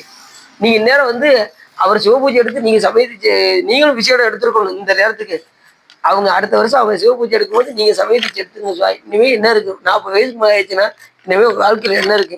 பிள்ளைங்க படிப்பு காலேஜுக்கெல்லாம் போய ஆரம்பிச்சிட்டாங்க. இனிமே வேற என்ன இருக்கு சொல்லுங்க. உங்களுக்கு வேற ஏதாவது அனுபவிக்க வேண்டி இருக்கா? அதுவும் நீங்க அனுபவிச்சுக்கிட்டே இருக்கலாம். அதுக்கும் சம்மந்தமே கிடையாது. இல்லற வாழ்க்கை தனி, துறவர வாழ்க்கை தனி. இது ஒரு பக்கம் அனுபவிச்சுக்கிட்டே இருக்க வேண்டியது, அதோடு சேர்ந்து இறைவனை வழிபாடு பண்ணிக்கிட்டே இருக்கு. அதுக்கு சம்மந்தமே கிடையாது. இல்லற வாழ்க்கை ஒரு பக்கம், துறவர வாழ்க்கை. நிறைய பேர் என்ன செய்யறாங்க, கீச்சு எடுத்தாச்சுன்னா அது பண்ணக்கூடாதோ இது பண்ணக்கூடாதுன்னு பயப்படுறாங்க. இதுக்கு சம்மந்தமே கிடையாது. நீ எப்பயும் போது உங்க இல்லற வாழ்க்கையை நடத்திக்கிட்டே இருக்க வேண்டியது, ஒரு பக்கம் வழிபாடு பண்ணிக்கிட்டே இருக்க வேண்டியது. குருநாதர் சொன்ன உபதேசம் தான். மன்னா என்னை ஒரு வார்த்தையில் படுத்து அப்படின்னாருல மாணிக்காசு, அந்த ஒரு வார்த்தை தான் குருநாதர் சொன்ன அந்த ஒரு வார்த்தையில தான் எல்லாமே இருக்கு. இதுக்கு முன்னாடி அந்த மந்திரத்தை நீங்க சொல்லிக்கிட்டு இருந்தாலும் கூட குருநாதர் சொன்னதுக்கு அப்புறம் நீங்க சொல்றது இருக்கு பாருங்க, அதுக்கு தான் பவர் ஜாஸ்தி. மன்னா என்னை ஓர் வார்த்தையில் படுத்து புற்றுமாய் வரமாய் புனல்காலை உண்டியாய் அந்த வானரும் யாவரும் காணார். யாவரும் காண முடியாத சிவபெருமான அன்புனால பார்க்கலாம். எத்தனையோ பேரு மலரடி காணாம இருக்காங்க, சிவபெருமான் திருவடியை பார்க்கலாம். எத்தனையோ பேர் யோகம் இருக்காங்க, 8000 யோகம் இருப்பினும் கண்ணால் அமுதினை கண்டறிவார் இல்லை. முன்னாடி உள்ளே ஒளியிற நோக்கினால் அவன் கண்ணாடி போல கலந்திருந்தான் என்று. எத்தனை தவங்கள் இருந்தாலும் சாமி பார்க்க முடியாது. அன்பு செலுத்தினா பார்க்கலாம், உங்களுக்குள்ளே பார்க்கலாம், உங்களுக்குள்ள சாமி காட்சி கொடுக்கும். சரிதானா? சரி.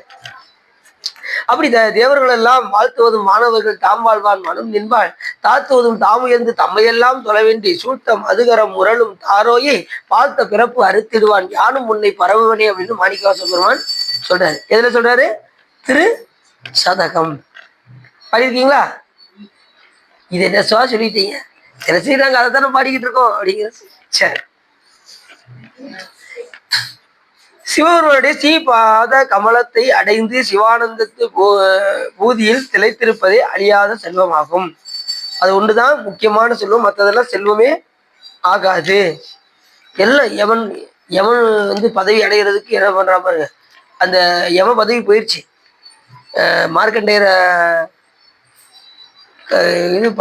பாசக்கயிறை வச்சு வீசுறதும் அவன் எட்டி உதச்சி சாமி அவன் இறந்துடுறான், அவன் பதவியும் போயிருது.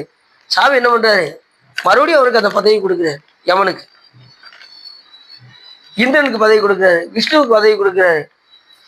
இப்படி எல்லாருக்குமே அவங்க பதவி போனாலும் கூட சாமி மறுபடியும் திருமால் பல இடங்கள்ல என்ன பண்றாரு, அவருடைய எல்லை மீறி நடக்கும் போதுதான் சிவபெருமான் அவருடைய ஆணவத்தை கொடுக்குறாரு.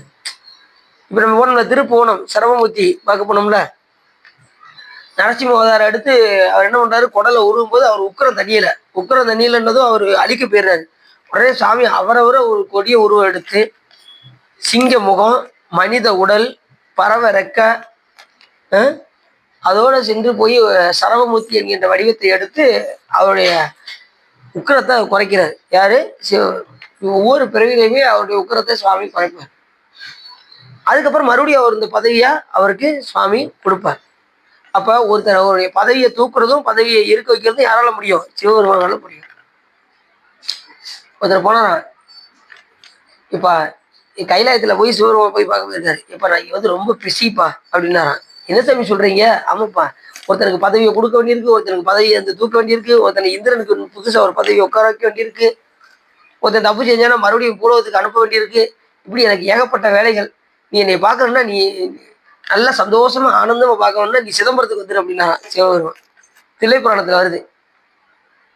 எப்பயுமே சிவபெருமான் நீ ஆனந்தமா பார்க்கணும் அப்படின்னா எங்க போய் பார்க்கலாம்? சிதம்பரத்துல எப்பயுமே சிவபெருமான் ஆனந்த நடனம் புரிந்து கொண்டே இருப்பான். சாமி அங்க சுத்த தத்துவம். சாமி வந்து சுத்த சிவம் எங்க இருக்காரு? நீங்க எப்போ போனாலும் சுத்த சிவத்தை பார்க்கணும்னா சிதம்பரம் போய் பார்க்கணும். அதனாலதான் உலகத்திலே மத்திய அது. இப்ப மத்த நடராஜ மூர்த்தத்துல 6 காலம் தான் வருவாரு சுத்த சிவம். ஆனா சிதம்பரத்துல எப்பயுமே அதே மாதிரி திருவாரூரை ஆதீனத்துல அங்க உள்ள நடராஜ பெருமானும் ஞானமா நடராஜர் எப்பயுமே சாமி அங்க விளங்கி தோன்றார். இப்ப நம்ம வீட்டுல ஒரு நடராஜர் வாங்கி வைக்கும்ல, அதுல எப்படி? அதுல யார் இருப்பா? ஸ்ரீகண்ட பரமேஸ்வரர் தான் இருப்பார். அந்த 6 காலத்துல மட்டும், வருஷத்துல 6 காலத்துல யாரு வந்து உறைவா? சுத்த சிவமே வந்து இன்ன தன்மை நின்று அறிவொன்னாயம்மானை எளிவந்த பிரானை அன்னம் வைகும் அயற்பலனத்தனி ஆரூரானை மறக்கலுமாவே என்று சொல்லதிருக்கிறாங்க. அந்த இன்ன தன்மைன்னு சொல்ல முடியாத பெருமான் எதுல உறைவாரு? அந்த நடராஜ மூர்த்தத்துல வந்து உறைவார். அதனால ஏற்கனவே இப்ப வரப்போகுது நடராஜ பெருமானுடைய அபிஷேகம். என்னைக்கு வருது? மார்கழி மாசம் திருவாதிரை. இங்கிலீஷ் 3 ஜனவரி 3ல வருது. ஜனவரி 2 நம்ம எல்லாரும் திருவாரூர்ல பாட்டு படிக்க போறோம். ஒரு வேன் வந்துடும். அங்க திருப்பரங்குன்றத்துல இருந்து அவங்க ஒரு வேன் அனுப்பிச்சு விட்டுருவாங்க. 2ஆம் தேதி நம்ம போறோம். வர்றவங்க திருமணத்துக்கு மேட்டுக்கு வந்துருங்க. நம்ம காலையில போயிட்டு வந்துருங்க.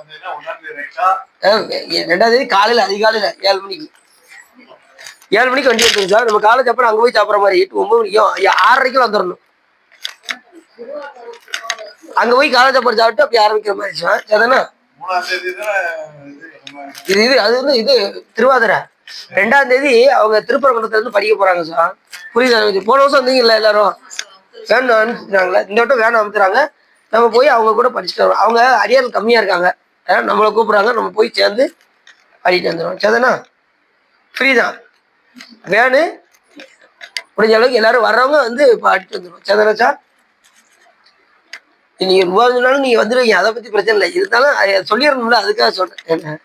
ஏன்னா திருவாசம் பாடுறதுக்கு என்ன கரும்பு தின்ன கூலி ஆகிற மாதிரி சுமைச்சிக்கிட்டே இருக்கலாம் திருவாசகத்தை.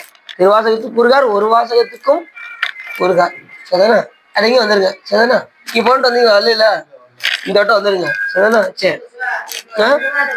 திருவாதூர் திருவாதூர் அவங்க எல்லாம் வராங்க. விஜயசுவா எல்லாம் வராங்க. ஆமா 2ஆம் தேதி. ஆமா மதுரையில இருந்து அவங்க திருப்பரங்குன்றத்துல இருந்து வராங்க. நம்ம வந்து நமக்கு ஒரு நாள் கொடுத்துருக்காங்க. இது மாதிரி அவங்களுக்கு வந்து இந்த ஜூன் 2ஆம் தேதி வருது போலுக்க. அதனால ஒரு வேன் அனுப்பிச்சுடுறாங்க. நம்ம வேன்ல போய் பாடிட்டு கொண்டு வந்து விட்டுருவாங்க. திருப்பரங்குன்றம் இறங்க தான் அந்த முத்திரை சிகிச்சை தான். போனோம் போயிட்டு வந்தோம். சரி சரி. உண்மையிலே அவங்கெல்லாம் ரொம்ப சிவபுண்ணியம் பண்றாங்க. அப்படிதான் பண்ணணும். சில துட்டை நல்லா பயன்படுத்துறாங்க. பென்ஷன் வாங்குறாங்க. அன்னைக்கு கூட எல்லாருக்கும் சாப்பாடு அவங்க தான் வாங்கி கொடுத்தாங்க. எல்லா ஆளாளுக்கு பில்லை கொண்டு வந்து ஆளாளுக்கு 500 700 800 அவங்க முகம் சொல்லிக்காம வாங்கி எல்லாத்தையும் அவங்க தான் பே பண்ணாங்க. நைட்டு டீச்சர் வாங்கிட்டு வந்த கையோட எல்லா அடியாருக்கும் வாங்கி கொடுத்தாங்க சாப்பாடு. அது போக வாய்ப்பு கிடைக்கும் போதுல டீ வாங்கி கொடுப்பாங்க. நிறைய புண்ணியம். இனிமே அவங்க செய்யற புண்ணியம்ல அனந்த கோடி மடங்கு பெருகும். ஏன்னா தீட்சை எடுத்தாங்கல்ல, தீட்சை எடுக்கிறதுக்கு முன்னாடி 1 மடங்கு, இனி தீட்சை எடுத்ததுக்கு அப்புறம் செய்யற சிவபுண்ணியம்ல அனந்த கோடி மடங்கு பெருகிட்டே இருக்கும். சரி. அதனால வாய்ப்பு கிடைக்கும் போதெல்லாம் என்ன செய்யறோம்? அடியார்களுக்கு ஏதாவது செஞ்சுக்கிட்டே இருக்கணும். நான் ஒவ்வொரு இடத்துலையும் அடியன்னு சொல்றது இதுதான். அடியார்களுக்கு செய்ய செய்ய செய்ய நாம இறைவனை நோக்கி வெகு விரைவா போய்கிட்டு இருக்கோம்னு அர்த்தம். சூரிய ஒளியை வந்து தாங்க முடியும். ஆனா சூரிய ஒளி அடிச்ச மணலை தாங்க முடியுமா? ஏன்? அது சூரிய ஒளியினுடைய வெப்பத்தை வாங்கி வச்சிருக்கோம். அது போல இறைவனுடைய அருளை வாங்கி வைத்திருப்பவர்கள் அடியார்கள். அடியார்களுக்கு செய்ய செய்ய செய்ய செய்ய ஆண்டவனை நோக்கி நாம பிரயாணம் செய்து கொண்டே இருப்போம். படமாட கோயில் பகவர் கொண்டியில் நடமாட கோயில் நம்பருக்கு அங்கு ஆகா. நடமாட கோயில் நம்பர் கொன்றியில் படமாட கோயில் பகவர் கதாமே. நீங்க எது செஞ்சாலும் அடியாருக்கு செய்ய செய்ய சிவபெருமானுக்கு சேர்ந்து போயிடும். தமிழ் மடங்கு சிவபுண்ணியம். சரிதானா? சரிங்களா? நீங்க ஒவ்வொரு இதுலையும் சொல்லிக்கிட்டு தான் இருக்கீங்க. நாங்க ட்ரை பண்ணிக்கிட்டு தான் இருக்கோம். எப்பயுமே ஒரு வாய்ப்பு கிடைக்கும் அப்படின்னா உடனே அந்த இடத்துல பயன்படுத்திடணும். கொஞ்சம் யோசிச்சிங்கன்னு வச்சுக்கோங்க, கர்ம தீருங்கிற என்ன வராது. கிருஷ்ணர் என்ன பண்ணுவாரு, கரண்ட் 2 பேரும் பேசிக்கிட்டு இருப்பாங்க. திடீர்னு ஒருத்தர் வந்து என்ன பண்ணுவாரு, வெளியில வந்து ஏன் ஏதாவது கொடுங்கன்னு சொல்லி கேட்பாரு. இவர் சாப்பிட்டுக்கிட்டு இருந்தவர் 2 பேரும் சாப்பிட்டுக்கிட்டு இருப்பாங்க. இவர் இடது கையில அந்த தங்கத்தை கிண்ணத்தை எடுத்து ஏமா கொண்டு போய் இப்படி கொடுத்துருவாரு. கிருஷ்ணர் கேட்பாரு, எப்பா இப்படி இடது கையில போய் இப்படி தானம் பண்ணலாமா அப்படின்னு கேட்பாரா? நான் போய் கையை கழுவிட்டு வர்றவனையும் என் எண்ணம் மாறிடும். கையை கழுவிட்டு வந்து நான் அந்த தானத்துக்கு நான் எனக்கு வந்து என்ன மாறிடும். அதனால தானம் செய்யும் போது அந்த நேரத்திலே உடனே போய் செஞ்சிடணும். இல்லைன்னு வச்சுக்கோங்களேன் மனம் மாறிடும். 10 ரூபா கொடுக்குற இடத்துல திடீர்னு ஒரு ஒரு 5 நிமிஷம் யார்ட்டையும் ஒரு போன்ல பேசிட்டு 10 ரூபாய் போயா அப்படின்ட்டுருவான். 10 ரூபாயா அந்த நின்றுட்ட பாரு. முதல்ல கொடுக்கணும்னா என்ன வரும்? ஒரு போன் வந்ததும் அப்படியா அந்த டென்ஷன்ல போயா அப்படின்ட்டுருவான். அதனால எதுவுமே செய்யும் அந்த நேரம் கிடைக்கும் போது என்ன செஞ்சிடணும். இங்க ஒரு காலம் இங்கு காலம் உண்டாகவே காதல் செய்து புரியுதா? அவர் இடது கை கொண்டு போய் கொடுத்தாரு யாரு? கருணை. தாராளம் திரும்ப செய்யும் போதுல இது நேரம் எதுவுமே பார்க்கக்கூடாது, உடனே செஞ்சிடணும். அதுக்கு எல்லையே கிடையாது. தாராளம் தர்மம் செய்யறதுக்கெல்லாம் ஒரு வாய்ப்பு கிடைக்கு அப்படின்னா உடனே அதை பயன்படுத்தி சிவார்ப்பணம் சொல்லி பயன்படுத்தி சரி. சரி, அப்படி இப்படி ஒவ்வொரு பதவியும் சுவாமி அவர்கள் தக்க வைத்துக் கொள்வதற்காக சிவபெருமானை போய் வழிபாடு செய்கின்றார்கள். கண்மமும் காலமும் சடாமாகையில் ஆன்மாக்களுக்கு தானாய் பலத்தை கொடுக்க மாட்டாது. ஆகையால் அவரவர் புண்ணிய பாவ பக்குவத்தையும் அதனால் உண்டாகிய பலத்தையும் அறிந்து தருகின்றவன் சிவனே. அவங்க கண்ம பலத்துக்கு தகுந்த மாதிரி இப்ப சந்தோஷமா இருக்குமா அது நம்ம ஏதோ பண்ணி வச்சிருக்கோம், இப்ப துக்கப்படுறோமா அது நம்ம ஏதோ பண்ணி வச்சிருக்கோம் அப்படிங்கிற உணர்வோடு வாழணும். அவ்வளவுதான். இன்பம் வந்தாலும் துன்பம் வந்தாலும் எல்லாம் சிவபெருமான் தர வந்தது. இப்ப நமக்கு ஒரு துன்பம் வருதுன்னா சிவபெருமானுக்கு தெரியாம வருமா? வருமா வராதா? சிவபெருமானுக்கு தெரியுமா தெரியாதா? அப்ப இன்பம் வருது அது சிவபெருமானுக்கு தெரியுமா தெரியாதா?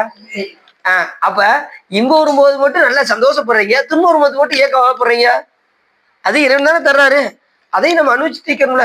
எதுனாலும் சாமி தான் நமக்கு கொடுக்காரு. ஏதோ இன்பத்தை விளைவிச்சிருக்கோம் அதனால இன்பத்தை கொடுக்காரு, ஏதோ துன்பத்தை விளைவிச்சிருக்கோம் நமக்கு துன்பத்தை கொடுக்காரு. அவரா கொடுக்கல அப்படிங்கிற உணர்வோடு இருக்கணும். சாமியா கொடுப்பாரா? நாம விதைச்சது தானே கொடுத்துருக்காரு. அவரவர் வினைவழி அவரவர் வந்தவர், அவரவர் வினைவழி அவரவர் அனுபவம், எவரவருக்கு உதவினர் எவரவருக்கு உதவினர், எல்லாம் சிவன் செயல் என்று என் நெஞ்சமே அப்படின்னு யார் சொல்றா? உரியான சம்பந்தர் சொல்றார். சரி,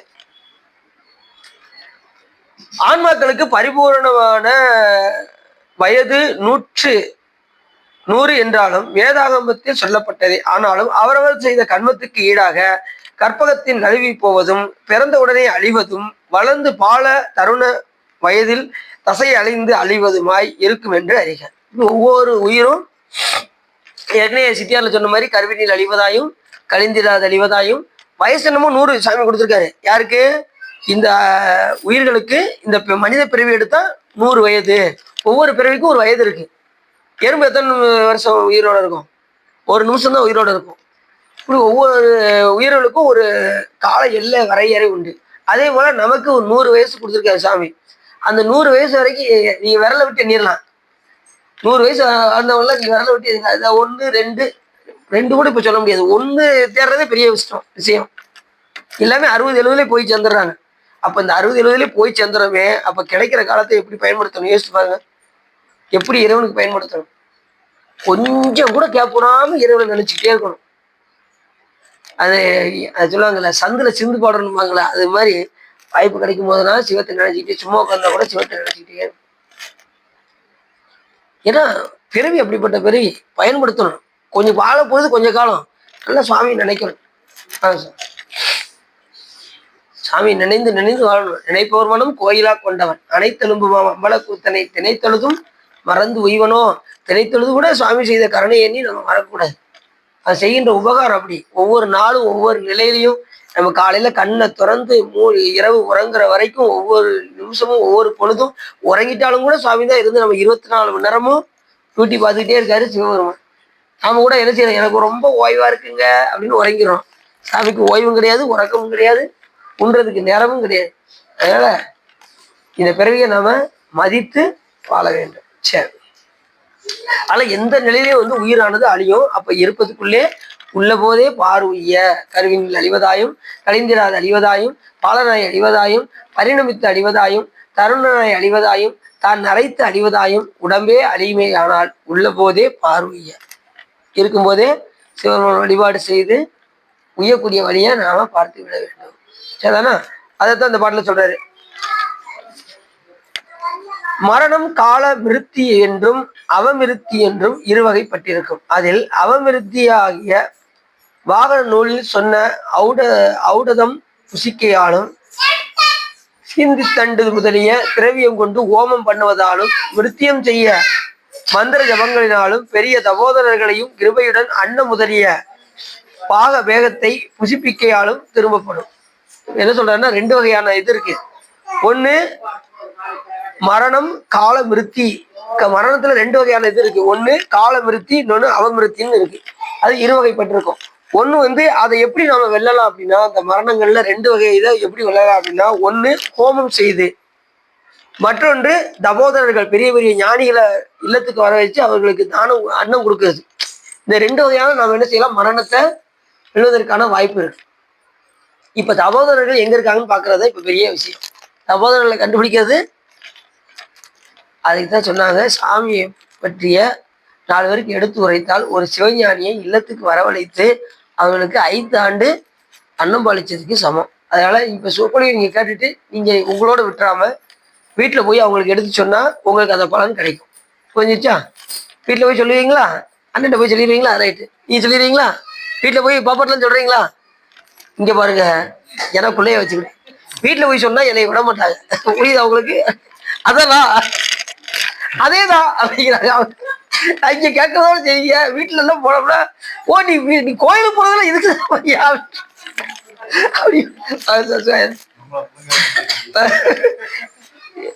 நான் வந்ததே பெரிய விசேஷம் அப்படிங்கிறாங்க அவங்க. கேட்பாங்களா? வெரி. அதனால மந்திர ஜபங்களினாலும், மந்திர ஜபம் நிறைய பண்ணாலும் நம்ம மரணத்தை வெல்வதற்கான வாய்ப்பு இருக்கு. மந்திர ஜபம் பண்ணிக்கிட்டே இருக்கணும். குருநாதர் சொன்ன மந்திரத்தை எந்த நேரம் ஜெபிச்சுக்கிட்டே இருக்கணும். நீங்க ருத்ராஜத்தை வச்சு ஜெபிச்சீங்கன்னா 108 தடவை தான் சொல்லணும். நல்லா தெரிஞ்சுக்கோங்க. ருத்ராஜத்தை வச்சு சொல்லும் போது 108 தடவை இந்த ஜபம் பண்ணுவது. அதுக்கப்புறம் சும்மா இருக்கும்போது நீங்க எத்தனை தடவைனாலும் சொல்லலாம். புரியுதா உங்களுக்கு? ஜபம் அப்படின்னு வந்தா 108. 108 நான் எதனால சொன்னேன் உங்ககிட்ட சொல்லுங்க பார்ப்போம். 108 எதன் முறையில் வந்தது? இது இப்படி வச்சுக்கீங்க. மறந்துச்சா? இந்த சொல்றாங்க, ஒரு நாளைக்கு நம்ம எத்தனை தடவை மூச்சு விடுறோம்? 21,600 தடவை மூச்சு விடுறோம். சாமி என்ன சொல்றாரு? இப்ப நீ 21,600 தடவை நீ நினைக்காட்டாலும் பரவாயில்ல. அதுல பாதி எத்தனை? 26,000 பாதி 10,800. நீ 10,800 தடவை கூட நீ நினைக்காட்டாலும் பரவாயில்ல. அந்த 10,800ல ஒரு மடங்கு, 10,000 ஒரு மடங்கு எத்தனை? 108. அதைத்தான் நமக்கு கணிக்கையா வச்சாங்க. என்றதுக்கு அந்த 108 தடவையாவது, அந்த 108 தடவை சொல்லும் போதாவது இறைவனை நினைக்கணும். நம்ம அந்த நேரத்தை என்ன செய்வோம்? அப்படியே கதை ஓடிட்டு ஜெபம் பண்ண கூட நம்ம படுற பாடு. அதுலயும் பாத்தீங்கன்னா நாங்க எல்லாம் ஒன்னோட உட்காந்துருப்போம், ஜெபம் பண்ணிக்கிட்டு இருப்போம் கோயில்ல. எங்க முன்னாடி கோயில்ல எல்லா கொடிமரத்துக்கு முன்னாடி உட்காந்து வரிசையை ஜெபம் பண்ணுவோம். அடி என்ன செய்வோம்? கடை வேகமா ஜெபம் பண்ணிட்டு இப்படி பக்கத்துல பார்ப்பேன். இப்படி பார்ப்பேன். எல்லாரும் அசராம உட்காந்துருப்பாங்க. என்னடா இது, நம்ம தான் வேகமா எண்ணிட்டு போயிருக்க, இன்னொரு நிதானம் பண்ணுவோம் அப்படின்ட்டு நிதானம் அப்படி மெதுவா எண்ணிட்டு எப்படி ரைஸா பார்ப்பேன். அப்பயும் அப்படியே உட்காந்துருப்பாங்க. அதுக்கப்புறம் பார்த்தா யாரும் ஜெபம் பண்ற மாதிரி தெரியல, உள்ள ஆக்சிடென்ட் போட்டு அப்படி குடிச்சிட்டு உட்காந்து அடி எல்லாம் விட்டு இன்னும் நானும் 2 தடவை ஜெபம் பண்ணிட்டு உங்க எதுக்கே பண்ணாது கையை போய் பார்த்தேன். அப்படியே கையை அப்படியே நிக்கி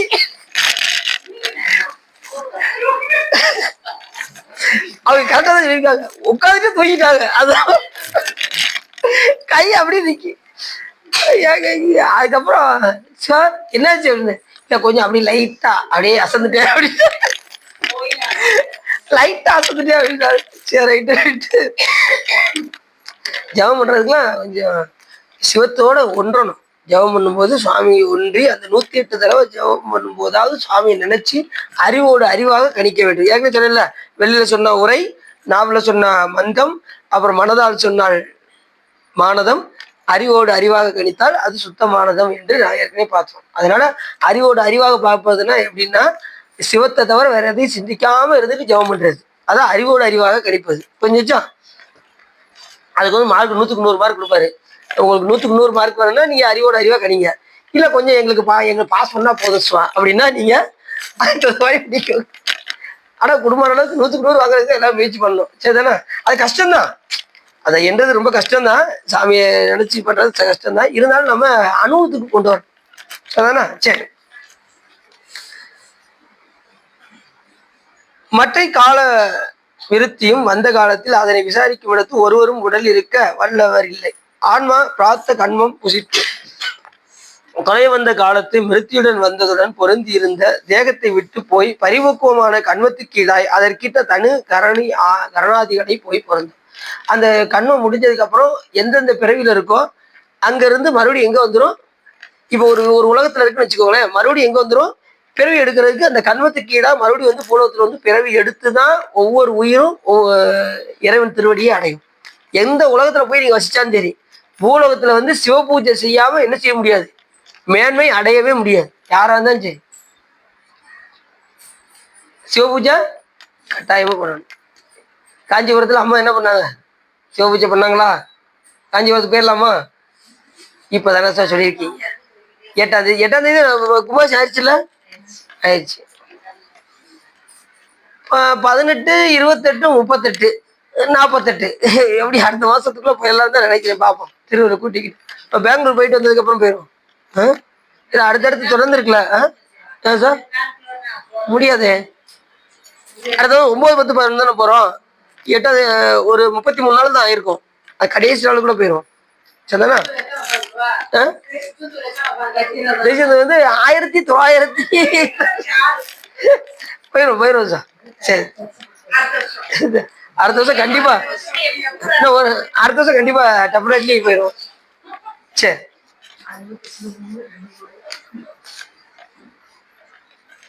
புள்ளினிடத்து பொருந்திய சாரளவான புழு ஒருதலை பற்றி ஒருதலை விடுவது போல ஆன்மா அந்நிய காலத்து எதிரே வரும் யாதனா சரீரமாகிய சூக்ம தேகத்தை பற்றி பின்பு அப்பூத சரீரமாகிய தூள உடலை விட்டு நீங்கும்.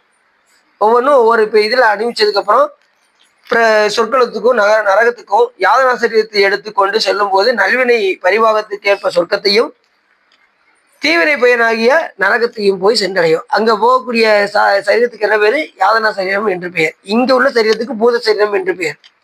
இப்ப நம்ம எடுத்துக்கிற சரீரத்துக்கு என்ன பேரு? பூத சரீரம். ஏன்னா பஞ்சபூதங்களால் ஆனது. இந்த உடம்பு வந்து எதனால் ஆனது? பஞ்சபூதங்களால் ஆனது. காற்று எங்க இருக்கு சொல்லுங்க பார்ப்போம். உடம்புக்குள்ள காற்று எங்க இருக்கு? சரி, நீர் எங்க இருக்கு? நீர் கண்ணீர். கண்ணீர் வேர்வை இதெல்லாம் நீர். நெருப்பு எங்க இருக்கு? சாமி உள்ள கரெக்டா பொருத்திருக்காரு. அக்னியை கொண்டு போய் எங்க வச்சிருக்காரு? அடியில வச்சிருக்காரு. உண்மையிலே அதுவும் பாருங்க, அந்த அக்னியை கொஞ்சம் கூட்டினாலும் நம்மளால தாங்க முடியாது, குறைச்சிட்டாலும் தாங்க முடியாது. கரெக்டா அந்த பவரை கரெக்டா வச்சிருக்காரு. நேரத்துக்கு கரெக்டா வயிறை கிள்ள ஆரம்பிச்சது. சுவா ரொம்ப பசிக்கு சுவா அப்படின்றோம். அதுக்கு தெரியும். அதுலயும் கரெக்டா 3 மணி நேரம் தான். 3 மணி நேரத்துக்கு போய் கொண்டாகும்.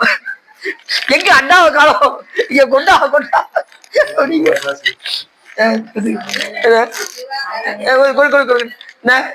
எங்க அண்டா இங்க கொண்டா அப்படின்னு சொல்லி கேட்டு வாங்கி 3 மணி நேரம். அதான் அதுக்கு மேல வயிறு பசிக்க ஆரம்பிச்சோம்.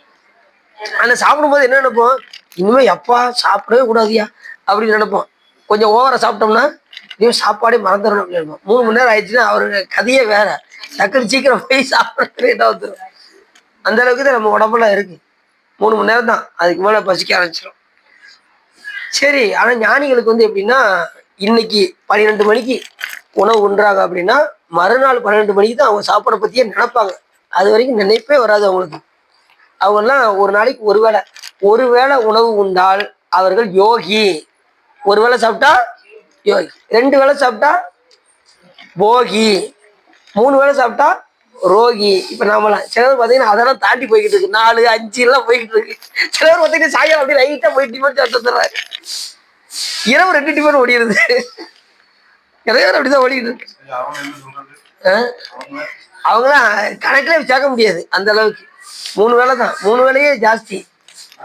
இல்லறத்தான் வந்து 2 வேளை தான் சாப்பிடணும். நம்ம போகி தானே 2 வேளை தான் சாப்பிடணும். நம்ம அதே வீட்டுல என்ன செய்யறோம்? 3 வேளை சாப்பிட்டுக்கிட்டு இருக்கோம். அது விரதம் இருக்கிறவங்களும் 1 வேளை தான் சாப்பிடணும். விரதம் இருப்பவர்கள் சில பேர் அது கூட தாங்க முடியல. அந்த 1 வேளைக்கு சாப்பிட்றது முன்னையும் கொஞ்சம் பசிக்குச்சுவா என்ன சாப்பிடலாம், ஒரு பால் பழம் சாப்பிட்டுக்கோங்க.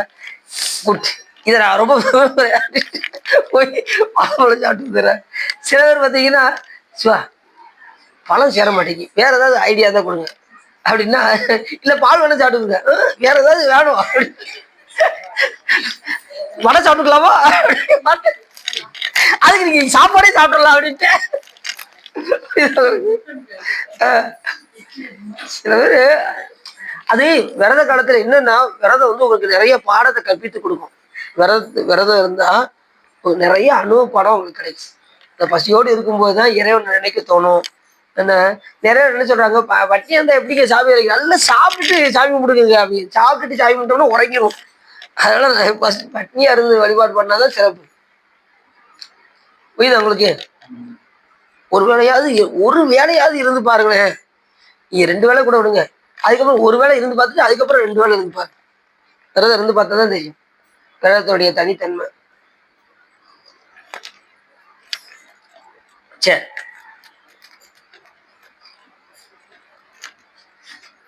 அதனால அந்த நல்வினை பயனுக்கு தகுந்தவாறு நல்வினையும், தீவினைக்கு தகுந்தவாறு தீவினையும் எப்படி இந்த உயிர் அனுபவிக்கும்?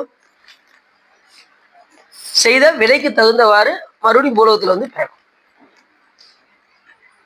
துக்கங்கள் பலவுல வேணும் விசாரித்து பார்க்கும்போது மறிப்பதை ஏற்றவும் அருந்தியர் வேறில்லை, அதனும் மிகுந்த துக்கம் ஒருவன்பால் சென்று ஒருத்தட்ட போய் கேட்குறோம் பாருங்க, இறக்குறோம் பார்த்தீங்களா, அது வந்து ரொம்ப பாவமா. ஒருத்தட்ட போய் எனக்கு இதை கொடுங்க அப்படின்னு சொல்றது இறக்குறது ரொம்ப பாவமா.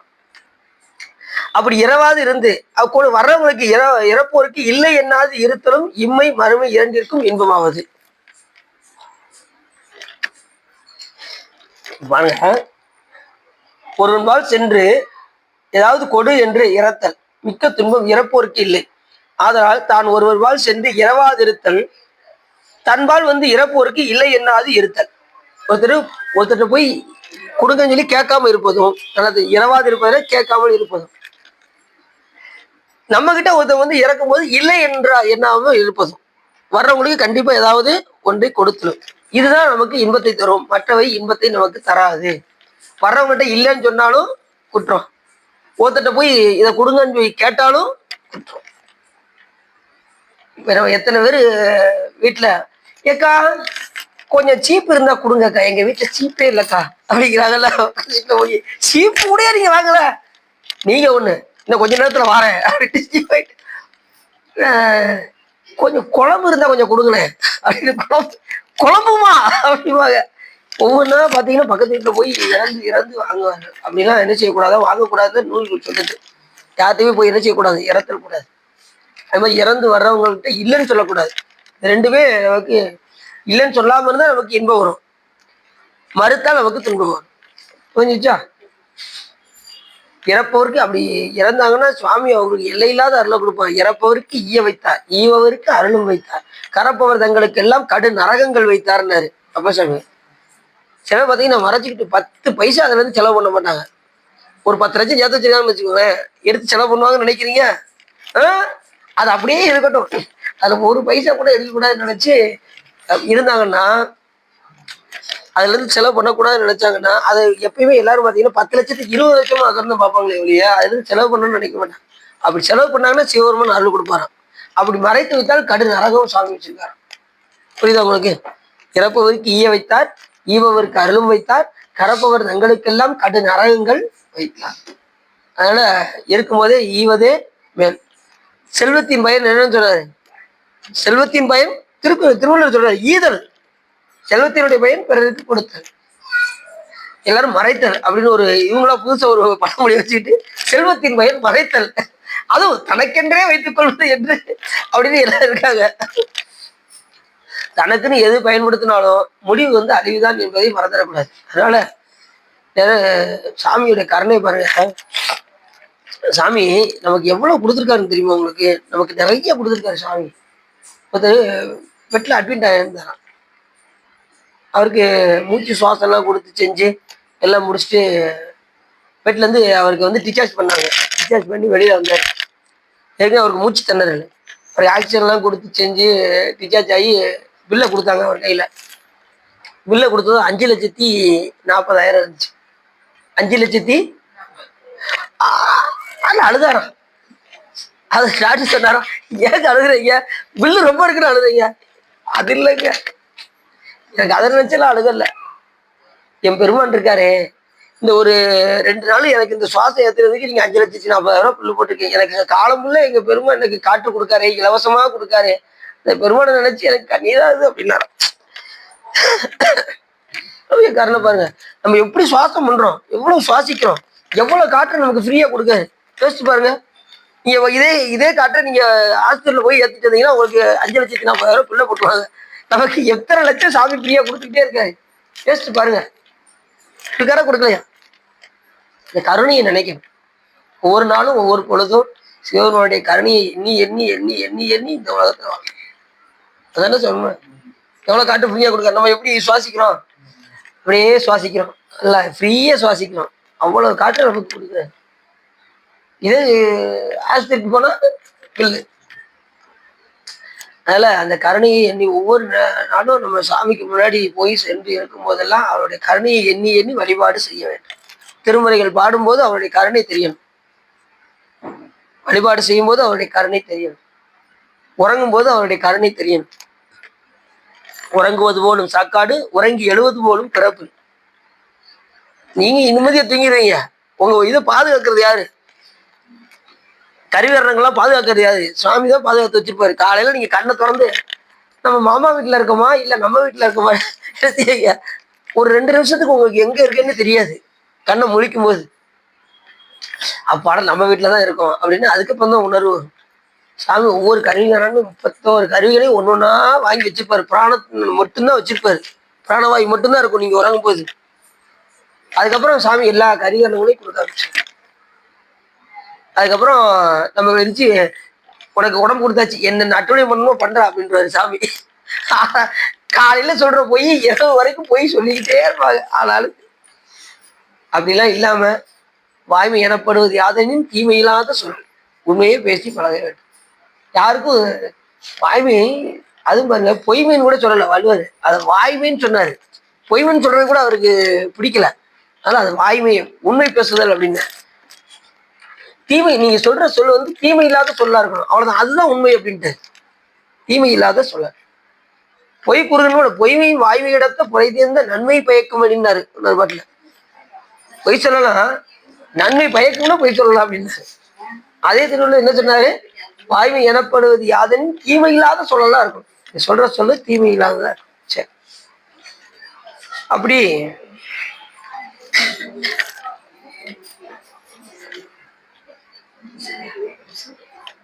தன் மனைக்கு உரித்தாகிய நற்குணத்தையுடைய பெண்ணிலும் பிள்ளைகளிடத்து தன்னை பெரியோர் என்று சொல்லும் கீர்த்தியில் உண்டாகும் ஆசை விரைவில் விட்ட கத்தரே தேவலோகத்திலும் விரைவில் விட்ட சுத்தரே தேவலோகத்திலும் இன்பத்தை கூடி கீர்த்தியை புரிஞ்சிருப்பார். இங்க வந்து நமக்கு கிடைக்கக்கூடிய ஒவ்வொரு மனைவியும் ஒவ்வொரு மக்களும் அவங்க செய்த புண்ணியத்துக்கு தகுந்தவாறு எப்படி இருப்பாங்க? மனைவியாகவும் எதா வருவாங்க, பிள்ளைகளாகவும் வருவாங்க. நமக்கு மனைவி வாய்த்ததுன்னா எல்லாம், அதுவும் பார்த்தீங்கன்னா 3 பேர் யமனா, 3 பேர் யமனா. நம்ம அவை பற்றி சொல்றாங்க, 3 பேரும் உங்க வீட்டுல எவன் இருக்காங்க அப்படின்னு. யாருன்னா, ஒண்ணு சகோதரன், மூத்த அண்ணன், 2வது தம்பி, சொத்த கட்டு வாங்குற தம்பி, 2 பேர் எவன், 3வது யாருன்னா உன் பொண்டாட்டி தாயா அப்படின்னா, உன் மனைவி தாயா நீ 3வது எவன் அப்படின்னாங்க. இது அவங்களுக்கு 3 பேரும், அதாவது கண்ணுக்கு தெரிந்த எவன் யாரும் இந்த 3 பேர் தானா அப்படின்னு அவை சொல்றாங்க, அப்படின்னு சொல்லல. அதனால சில பேருக்கு அவங்க செய்த பிரார்த்தத்துக்கு தகுந்த மாதிரி நல்ல மனைவி அமையும், சில பேருக்கு ராட்சசியே அமையும். சில பேருக்கு அவங்க விலைக்கு தகுந்தவாறு மனைவி அமைவதெல்லாம் இறைவன் வரம் நிச்சயம். சரி, ஆனா இருக்கின்ற காலத்துல நமக்கு ஒண்ணு நமக்கு இன்பமா இருக்கா, நல்ல மனைவி அமைஞ்சிருக்கா, நல்ல கணவர் அமைஞ்சிருக்காங்களா, இதெல்லாம் என்ன காரணம்? அவங்க செய்த புண்ணியம் தான் காரணம். புண்ணியம். சில பேருக்கு மனைவி அமையலையா, அவங்க செய்த தீவிரை தான் காரணம். நீங்க அதை வச்சு தெரிஞ்சுக்கலாம், நாம செஞ்ச வேணா இப்படி எல்லாம் இருக்கு அப்படின்னு நீங்க தெரிஞ்சுக்கலாம். புரியுதா உங்களுக்கு? சில பேருக்கு நல்ல கணவர், நல்ல மனைவி, நல்ல உத்தியோகம், எல்லாமே திறம்பட கிடைச்சிடும். எல்லாருக்குமே எல்லாம் கிடைக்கும். சில பேருக்கு எதுவுமே கிடைக்காது. அதை பார்த்து நம்ம என்ன செய்யக்கூடாது? பொறாமப்படக்கூடாது. மற்றவர்களை பார்த்து நம்ம பொறாமப்படக்கூடாது. அவங்க சரி, அவங்க செஞ்ச புண்ணியம் தான் நமக்கு தெரியணும். வசதி வாய்ப்போட இருக்காங்க அப்படின்னா அவங்க செய்த புண்ணியம் நமக்கு தெரியணும். கொஞ்சம் அவங்க புண்ணியம் செஞ்சிருக்காங்க, அவங்க வசந்திருக்காங்க. நாம அதுக்கு தகுந்த மாதிரி தான் வேலை செஞ்சிருக்கோம். அதனால நம்ம இப்படி இருக்கோம்னு நினைக்கிறோம். புரிஞ்சுச்சா? சரி, இதுக்காரம் உள்ளம் நிறைந்து உவகை சிறந்து இந்த சிவ தர்மத்தரத்தை நீங்க கேட்டனால உங்களுடைய வல்வினை கலைந்து திருவள்ளுவர் உரையும் என்று சொல்லி இன்னும் ஒரு நாள் முடிச்சுட்டு அடுத்து ஜனன முறையை முடிச்சுட்டு அடுத்து சொர்க்க நரகியல் பார்க்க போறோம். சொர்க்க நரகியல் பார்த்தோமே. இது சொர்க்க நரக சேடவியல்னு வருது. ஏற்கனவே சொர்க்க நரகியல் பார்த்தோம். சொர்க்க நரக சேடவியல் வருது. அது என்னங்கிறத நம்ம தொடர்ந்து பார்ப்போம் என்று சொல்லி இதுக்காரம் உள்ளம் நிறைந்து உவகை சிறந்து இந்த சிவ தர்மோத்தரத்தை நீங்க கேட்டீங்கன்னா உங்களுடைய வல்வினை கரைந்து திருவள்ளுவர் உரையும் என்று சொல்லி திருப்புகழ் பாடி அடியின் வரையை நிறைவு செய்யுங்கள். இது நம்ம என்ன தெரிஞ்சுக்கிறோம்னா, ஒவ்வொரு பிறவிலையும் ஒவ்வொருத்தருக்கும் துன்பம் வந்து கொண்டேதான் இருக்கின்றது என்பதை சொல்றதுதான் இந்த ஜனன மரணவியல். எல்லா உயிருக்கும் புழு பூச்சியில இருந்து மரத்துல இருந்து புல் புண்ணுல இருந்து எல்லாமே துக்கத்தை தான் அடையுது. புல்லு வெயில் அடிச்சதுன்னா என்ன ஆயிடுது? சாஞ்சது. மரம் பட்டையை பிரிச்சிடுறாங்க, மரத்தை திடீர்னு வெட்டிடுறாங்க, அதனால துன்படையுது. இப்படி ஒவ்வொரு பிறவிலையும் புல் பொண்ணுல இருந்து புல்லாய் பூடாய் புழுவாய் மரமாய் பல்விருகமாய் பறவையாய் பாம்பாய் கல்லாய் மனிதனாய் பேயாய் கணங்களாய் ஒவ்வொரு உயிரும் அதுக்கு இந்த தகுந்தவாறு துன்பத்தை அடைந்து கொண்டேதான். கல் ஒரே இடத்துல இருக்குமா? ஒரு நாள் ஒரு வெள்ளம் வந்துருச்சுன்னா என்ன ஆயிரும்? அந்த கல்லெல்லாம் உருண்டு அதுவும் துன்பத்தை தான். எல்லா உயிர்களும் துன்பத்தை அடைகின்றது. ஆகையினாலே கிடைத்த இந்த பிறப்பை கொண்டு நாம் ஈசனை வழிபாடு செய்து உயக்கூடிய வரையை பார்க்க வேண்டும் என்றுதான் நமக்கு இந்த ஜனன மரணவியல் நமக்கு உணர்த்துகின்றது. சரி, முத்திக்கரு பக்தி திருநகை அத்திக்கிரை சக்தி சரவண முக்திக்கொரு வித்துக்கொரு பரணிய போதும் முக்கட்பரமக்கு சுருதியும் முற்பட்டது கற்பி திருவரு முப்பத்து முவக்க தமரரும் அடிபேனு 10 தலை தத்த கணைதொடு ஒற்றைக்கிரி மத்தை பொறுதொரு வட்டப்பகல் வட்டத்திகிரியில் இரவாக பத்தக்கிரதத்தை கடவிய பச்சை புயல் மிச்ச தகுபொருள் பட்சத்தொடு ரச்சி தழுவதும் ஒரு நாளே தித்தித்தைய ஒத்த பரிவுர நித்தம்பதம் வைத்து பயிர விதிக்க கொலடிக்க கழுகொடு கழுதாட திக்கு பரியட்ட பயிரவ தொக்கு தொகு தொக்கு தொகு தொகு சித்திரப்ப விருக்கு திரிகடக என போத கொத்து பர கொட்ட களமிசை குக்கு குகு குக்கு குகு குகு குத்தி புதை புக்கு பிடியன முது கூகை பொற்புற்றன நற்பற்ற உணரை வெட்டி பழியிட்டு குலகிரி கொத்து பொட பொத்த பொறவள பெருமாளே பொறவள பெருமாளே. கைலாயவரம் முறையில் சிவஞான போத நெறி காட்டும் பெண்ணை பயில்வாய் மேகண்டான் சந்ததிக்கு ஒரு மெய்ஞான பானுவாகி குயிலாரும் புலில் திருவாவுடதறிவாள் நமச்சிவாயவன் செயலாதி மரபுடையோன் திருமரபு நீடூலி தலைக மாதோ பவப்பெரும் கடலை கடந்திருதற்கு பரமன் வகுத்த அருணறியை உவப்புடன் உயிர்கள் கடைபிடித்து உய்ய உதவும் துரசை ஆதிரத்து தவப்பிரகாசன் தரணியில் எங்கும் தன்னருள் செங்கோல் உச்சியம் சிவப்பிரகாச தேசிகன் மனத்தால் சென்னியில் கொன்று போற்றுதுமே. வான்முகில் வளாதுவேக மணிவளம் துறக்க மன்னன் கோன்முறை அரசு செய்க குறைவில்லாத உயிர்கள் வாழ்க நான்முறை அறங்கள் ஓங்க நற்றவம் வேள்வி மல்க மேன்மைகள் சைவ நீதி விளங்குக உலகமெல்லாம் பையம் நீடுக மாமலை மண்ணுக மெய் விரும்பிய அன்பர் விளங்குக சைவ நன்னெறிதான் தலை தோங்குக தெய்வன் திருநீர் சிறக்கவே. திருச்சிற்றம்பலம். பார்வதி பதையே சிவனையை போற்றி. வெற்றிவேல் முருகனுக்கு. திருச்சிற்றம்பலம், தில்லையம்பலம், பொன்னம்பலம், அருணாச்சலம், ஏகாம்பரம்.